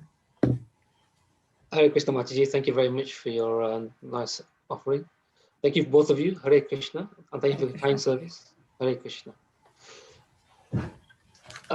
Anybody else would like? Prabhuji, so shall I go next? Yes, please, Prabhuji. First Sita. 44. Are you using the same camera or a different camera, Radhanath Prabhu? No, same camera. So. Okay, so then, yeah. Dear Guru Maharaj, please accept my humble obeisances at your lotus feet. All glories to Srila Prabhupada. Dear Gurudev, on this most auspicious day of your Vyasa Puja, I want to thank you again for your mercy and the benefit that you gave to us. Every minute of your time you devoted to the service of Srila Prabhupada. Your love and devotion to Srila Prabhupada is unlimited. Thank you for your wonderful lectures, which gave me understanding of spiritual life. Please bless me to give rid of all material desires and to love our beloved Sri Sri Radha Krishna forever. Your insignificant servant, Sita Premadevdasi. Hare Krishna, Mataji. Thank you very much for your sincere prayer. Hare Krishna. Hare Krishna. Vanchakalpatarubhyasya kripa sindhubhya cha patitanam pavnebhyo vaishnavibhyo namo namah. Gaur Bhakta Vrinda ki. First of all, I would like to say wishing a very happy Krishna conscious appearance day to our beloved Gurudev. There are a few beautiful instructions or quotations, what we can say, wonderful statements given by our Maharaj. Just I would like to say a few of them. Like in one of the lectures, I heard Maharaj mentioned that all the beautiful forms of this world are in the process of transformation. With every moment, the reality is changing. Yeah? All that we hold dear in this world are imperceptibly changing. We cannot hold anything, but we should understand the truth of underlying current, which exists deeper than the fickle waves of joy and sorrow. Now we can clearly understand, many years back, I think Maharaj spoke these words. The reality of this material world is changing, yeah. But just like the waves, ups and downs of the waves of ocean. But the real truth, who understands the real truth, which is underlying, which exists in the underlying current of this deep ocean. Yeah. So then they will, feel the eternal happiness, the real happiness. They can lead the life. We can see the current situation of COVID and all. Yeah, the whole world changed from whatever it existed before. Yeah, but it is only devotees who understood the real, the underlying truth of this deep ocean. They are very happy. So we are really indebted to Maharaj, for giving such very wonderful and valuable instruction to all the devotee congregation. And also Maharaj mentioned in one of the lectures, Maharaj described Jaladuta very nicely, on one of Srila Prabhupada appearance day. This Jaladuta is a cargo ship which brought Srila Prabhupada from India to West, where Maharaj is describing this Jaladuta. Maharaj mentioned this Jaladuta represents a complete sacrifice. It represents a complete fearlessness, where Srila Prabhupada suffered heart attacks and seasickness, still he is fearlessness. And this Jaladuta represents absolute faith. It represents a burning desire within the heart to show the compassion on the world. This Jaladuta represents the highest principle of surrenderance. And finally, Maharaj mentioned, everyone should aspire to board this Jaladuta in a spirit not to imitate Srila Prabhupada, but to follow the footsteps and instructions of Srila Prabhupada. A very beautiful, wonderful explanation of Jaladuta Guru Maharaj has given. Once on Guru Maharaj's appearance day, I think this is in Mumbai, a group of resident monks, they have taken a wonderful gift to Maharaj, and they handed over the gift to Maharaj. And the leader of the group, he glorified Maharaj, how the highest amount of humility of Maharaj exhibited. And in reply, so Maharaj explained, very nicely his reply. What Maharaj says is, actually Krishna has the highest humility than us. Yeah. So we approach Krishna with this wretched, foul-smelling body. It's nothing more than a bag of stool and urine. Still Krishna accepts our service. Yeah. Our mind is filled with most lusty and degraded thoughts of envy and pride. Yet we offer our prayers, and still Krishna accepts our prayers. Yeah, with our tiny mouth and limited capacity, how much we glorify Krishna as compared to great stalwarts and pure-hearted souls. Yeah, yet Krishna accepts our appreciation. So, who is actually more humble? And what is our humility comparing with Krishna? This is Maharaj's reply. And these group of monks, they stunned, at this wonderful analysis of humility. And they mentioned, they were discussing among themselves, the one who is really Krishna conscious and who has really that quality of humility, he can only say like this. Yeah, no one else can analyze, what exactly the real humility is. Yeah, so these are few wonderful qualities of, His Holiness Radhanath Swami Maharaj. We are really fortunate having taken his shelter and doing whatever we can within our limitations. And I would like to thank all wonderful God brothers and God sisters who are helping me and my wife in the service of Guru Maharaj and Srila Prabhupada mission. Thank you very much. Hare Krishna.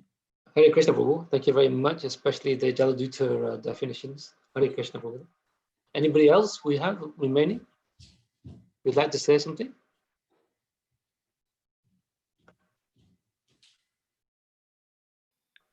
Rajat Prabhu, just a thought on the timing. Yeah. Maximum we can go to about 12:15. Actually, we should have been finished by 11:45. Yes. There's a few extra minutes, so maximum we can go by 12:15. Then Yes. the Pushpanjali and then the Aarti. So Okay. Thank you. Just to clarify, it's 12:15. Yes. Oh, okay, Prabhu. I just wanted to say a few things, few Yes, please, Mataji. minutes, but if there's no time, that's okay.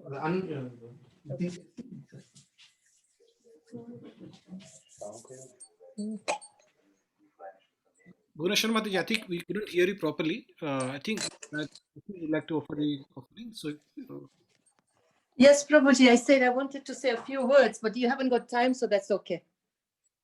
Yeah, you can carry on to say a few words. Hare Krishna. Hare Krishna to all devotees. Vancha kalpatarupyascha kripa sindhu bhyavacha patitanam pavanebhyo vaishnavebhyo namo namah. All glories to Sri Radhanath Maharaj and all glories to Guru Maharaj. A very happy, conscious birthday, Maharaj. I just wanted to say a few words of appreciation that the Manchester devotees have invited us to your Vyasa Puja. This just confirms that we are all part of Prabhupada's family and we can all be united together, like you gave the example of the red trees, how they are all united. And this gives us the unity in Manchester that is really, really very appreciated. Recently, Maharaj, I have started transcribing your discourses, and I am finding it very, very useful that I'm listening to your lectures so many times so that I can transcribe it properly. Please bless me that I can do this service properly for you, and also give your blessings to everyone in Manchester so we can progress further. And please bless us all. I really find your discourse is very inspiring, and I hope that I can also follow in the footsteps of my Guru Maharaj. Thank you. Please bless us. Hare Krishna. Hare Krishna, Mataji. Thank you very much for your kind appreciation, Mataji. Haribol. Is there anybody else? Otherwise, I will present mine. If that. Can I say a few words? I'll be quick. Yes. Yes. Please. Yes. Thank you very much, Mataji. Thank you. Hare Krishna to all the devotees, and thank you for letting me be a part of this. Really appreciate it. Truly honored. Firstly, congratulations, Guru Maharaj, on your appearance day, and congratulations to all the devotees as well. Maharaj, I've always been listening to your lectures and your podcasts, and they are very, very inspiring. And I find you very, very compassionate when you talk about other devotees, your god brothers. It's like you feel them within you, you know. You're very compassionate. That has always attracted me towards your and to listen to your lectures. And also saw a couple of pictures of yours with His Holiness Bhakti Swami Maharaj. And the two of you, when you all are together, it was like a madhouse. What can I say? So much of happiness, you know, just being in association of each other. So that was wonderful. I've always, you know, treasured those moments that I've seen put up on the WhatsApp groups. So thank you, Maharaj, for inspiring me and for guiding me. I listen to a lot of your lectures, and they are a true inspiration, like all the other devotees feel as well. Thank you very much. Hare Krishna. Hare Krishna, Mataji. Thank you very much for your sincere gratitude to Guru Maharaj. Hare Krishna.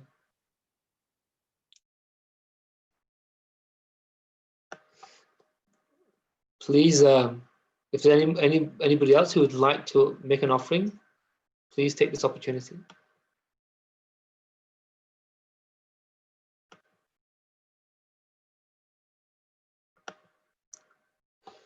If it's okay with the Vaishnavas, I will present mine, if that's okay.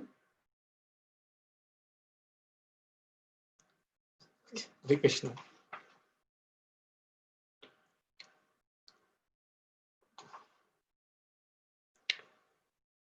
Dear Guru Maharaj, please accept my most humble obeisances. All glories to Srila Prabhupada. Thank you so much, Guru Maharaj, for your lifetime of penance, sacrifice, and charity.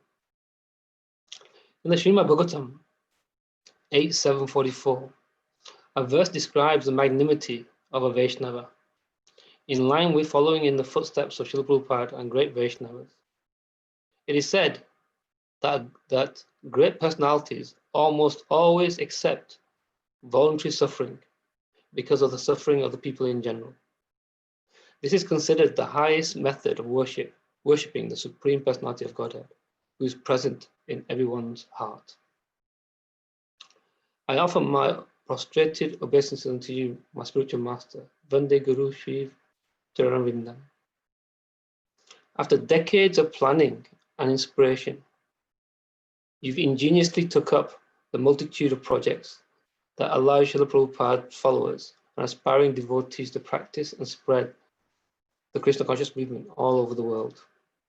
You have added Krishna consciousness to humanitarian services like food distribution, hospitals, environmental welfare, ecological self-sustainability, farming, cow protection, Ayurveda, etc., to be centered around the practice of Bhakti Yoga, a pragmatic way of helping the devotees to completely utilize their senses, mind, body, and soul in the service of the Supreme Personality of Godhead, Krishna, giving easy access to anyone and everyone in a practical way to engage in devotional service, a fast-track program to developing pure love of Godhead, as described by Srila Prabhupada in Krishna Book, chapter 72.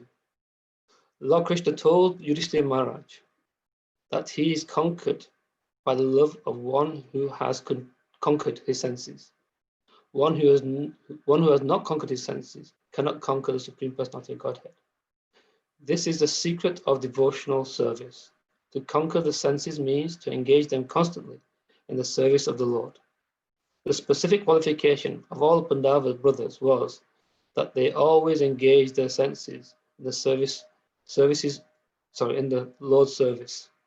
One who thus engages his senses becomes purified, and with purified senses, the devotee can actually render transcendental love service to the Lord and conquer him. Our greatest fortune is you, Guru Maharaj.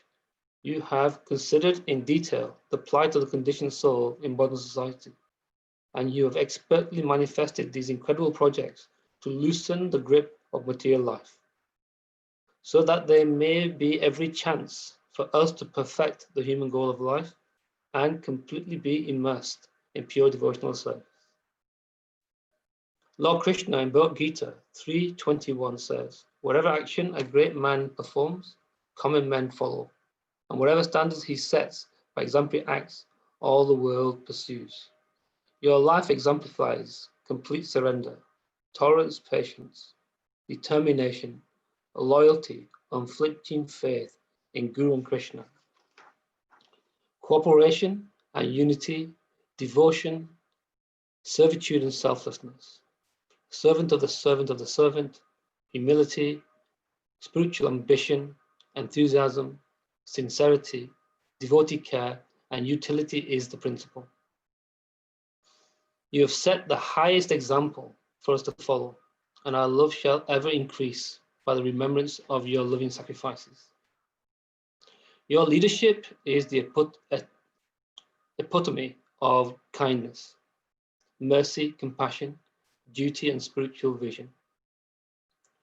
When I first came to Krishna consciousness, I could not have envisioned the true meaning of leadership.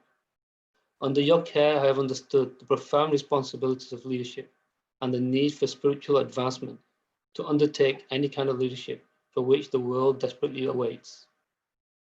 Thank you so much, Guru Maharaj, for being a great leader by example and inculcating within our hearts the need for good character. You have said, we cannot be loved for our accomplishments, only for our good character. These words have changed the direction of my life forever, and I shall be ever fortunate, having inculcated these words in the core of my heart.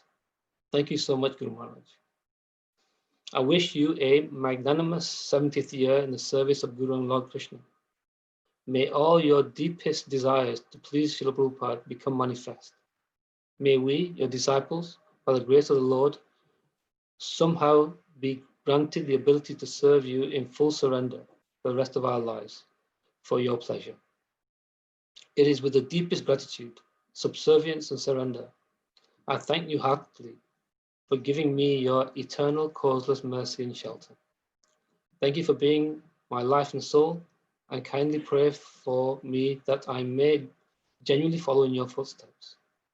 I am sincerely grateful to Srila Prabhupada, the Parampara, and Sri Sri Gonitai for giving me the shelter of your lotus feet, your utterly insignificant eternal servant, for General Lal Das and family. Hare Krishna. So we can conclude there unless there is anybody else who would like to have the final opportunity to read there or say a few words in glorification of His Holiness Radhanath Swami Maharaj.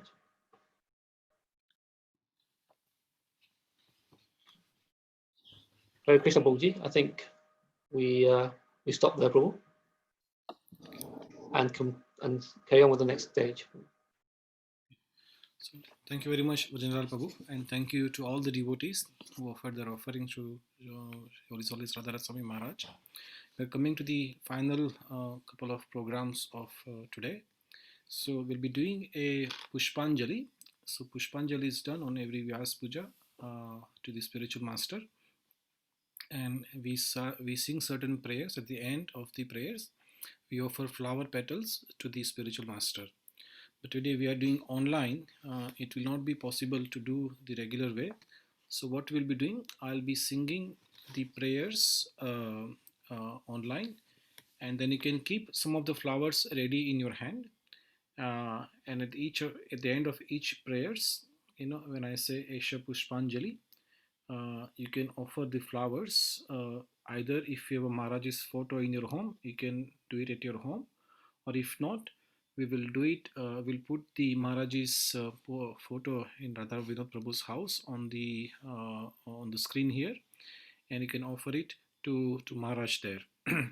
So we'll be singing the Vyasa Puja, or the Pushpanjali prayers. It won't be call and response. I will just read it myself. At the end, when I say Esha Pushpanjali, generally we do it 9 times, but because it is online, we'll just do once.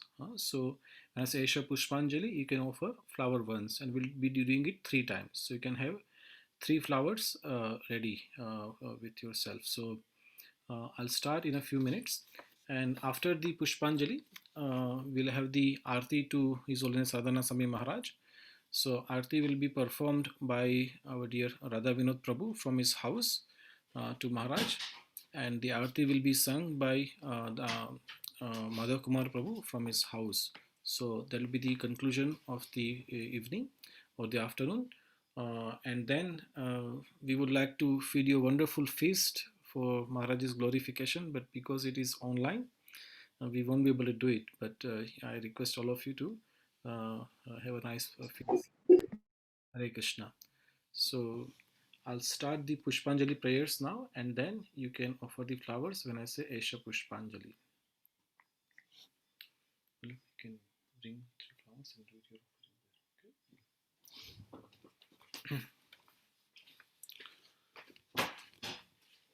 Om Ajnanatimirandasya Jnananjanashalaakaya Chakshurunmilitam Yena Tasmai Shri Guruve Namaha.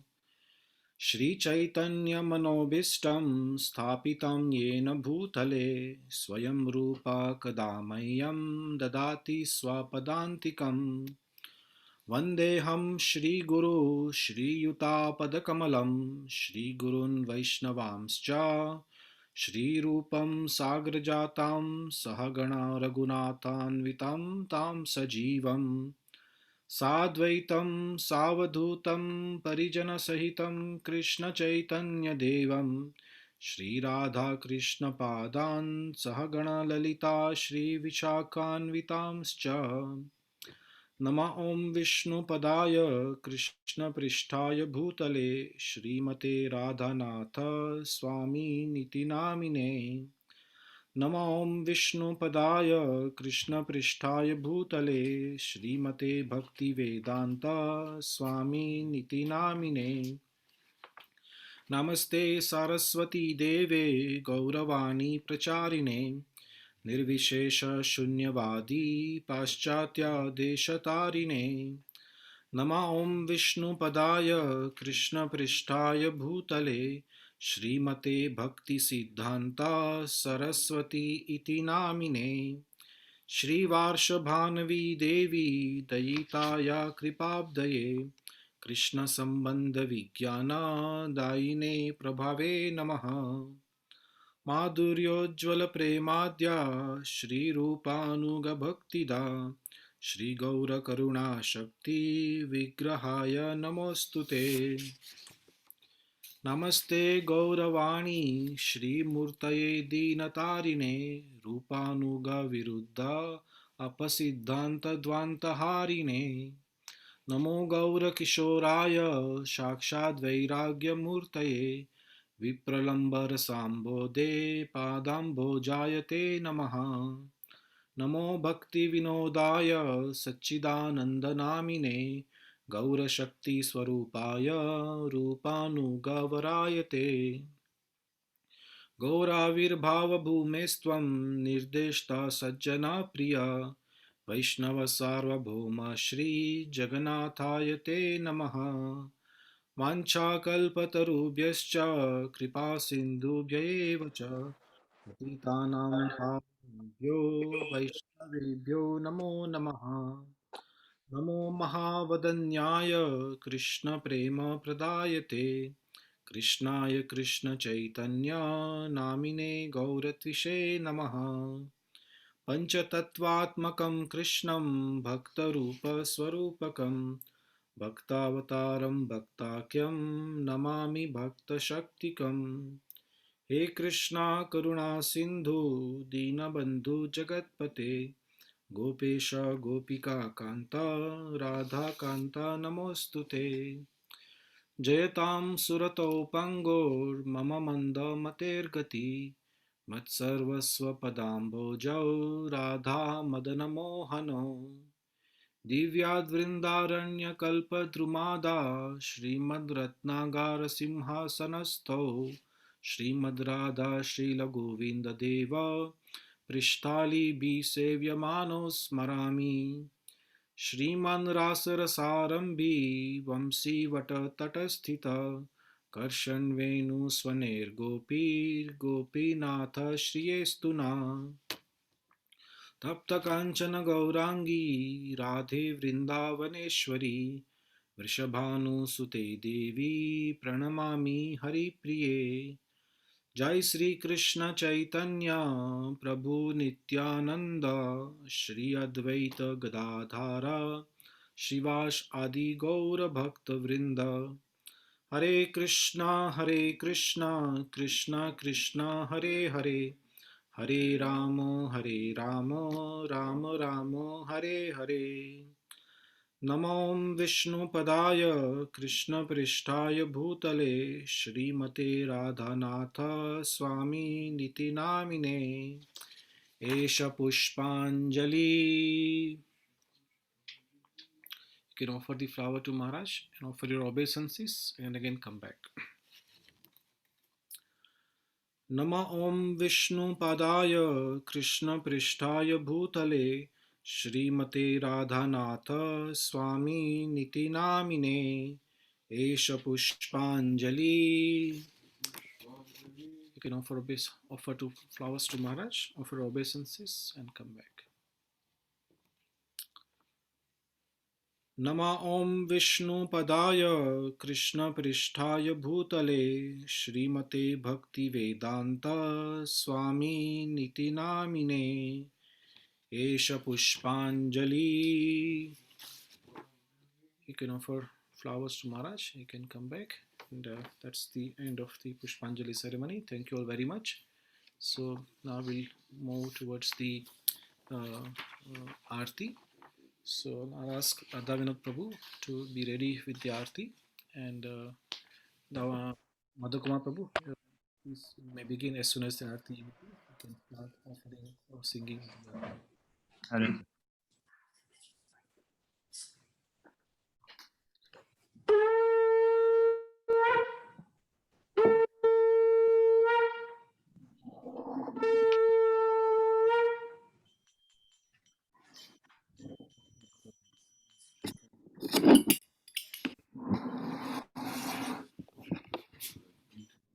Prabhupada ki jai. Shri Radhanath Swami Maharaj ki jai.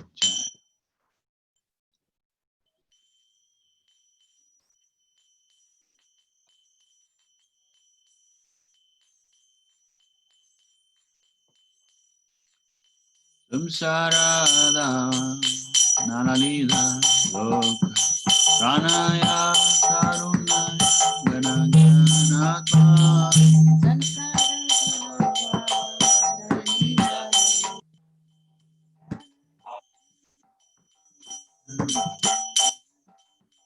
Praptasya Kaliman Gunarana Vasya Vande Guru Shri Charanara Vindam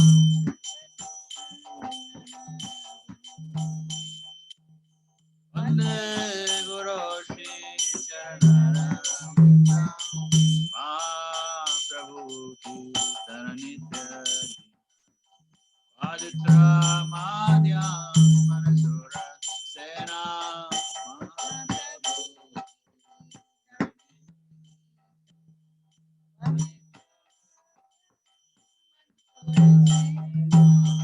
Omansa Kampasa Rutaranya Ayo Vande Guru Charanara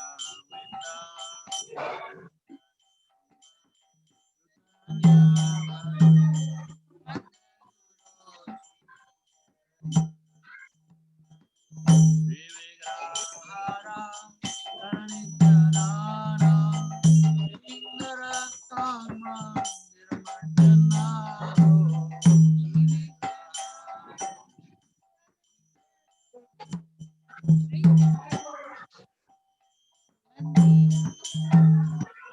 Yuktasya Bhaktam Chayani Yuga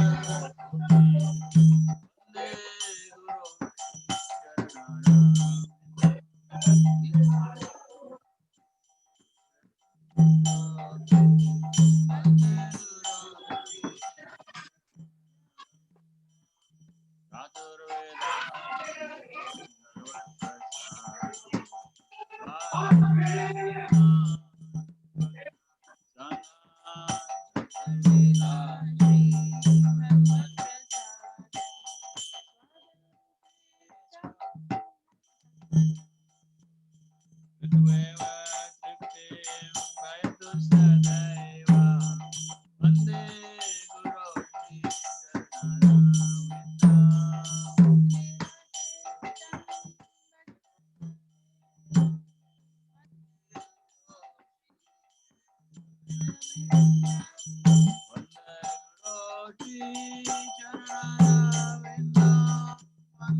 Shri हरिनाम संकीर्तन यज्ञ की प्रभुपाद की जय। His Holiness Radhanath Swami Maharaj ki jai. Maharaj's 70th Vyasa Puja ceremony. Nitai Gaura Premanande Hari Hari Hari. Thank you, all the devotees. Thank you very much. Thank you very much, Madhav Kumar Prabhu. Thank you very much, Radha Vinod Prabhu, for taking us to this wonderful aarti. So thank you to all the devotees for participating in today's Vyasa Puja. On behalf of the disciples of His Holiness Radhanath Swami Maharaj, I lay my head at your lotus feet for coming today and giving your precious time to this event. I'm very, very grateful to all of you. So thank you all very much today. We'll now conclude the event. The temple class will begin in about half an hour's time at 1 o'clock. Our dear Chakradhari Prabhu will be giving class today. So you can attend that class. And at 2:30, His Holiness Radhanath Swami Maharaj will be giving class. Broadcast on quite a few channels. So I hope you have the connection detail for that one. If not, you can send me a personal message and I'll send it the details to you. So thank you all very much. Hare Krishna. So my obeisances to all of you. Hare Krishna. Srila Prabhupada ki jai. His Holiness Shri Radhanath Swami Maharaj ki jai. Nitai Gaur Premanande. Hari Hari Bol. Jai Ho. Thank you, Radhanath Prabhu, Vajnath Prabhu, and Bhagavata Prabhu. Vanchakapatruscha kripa sindhu vicha patitam pavane Vaishnaviho namo namaha. Anantakoti Vaishnav Vindaki. Jai. Hari Hari Bol.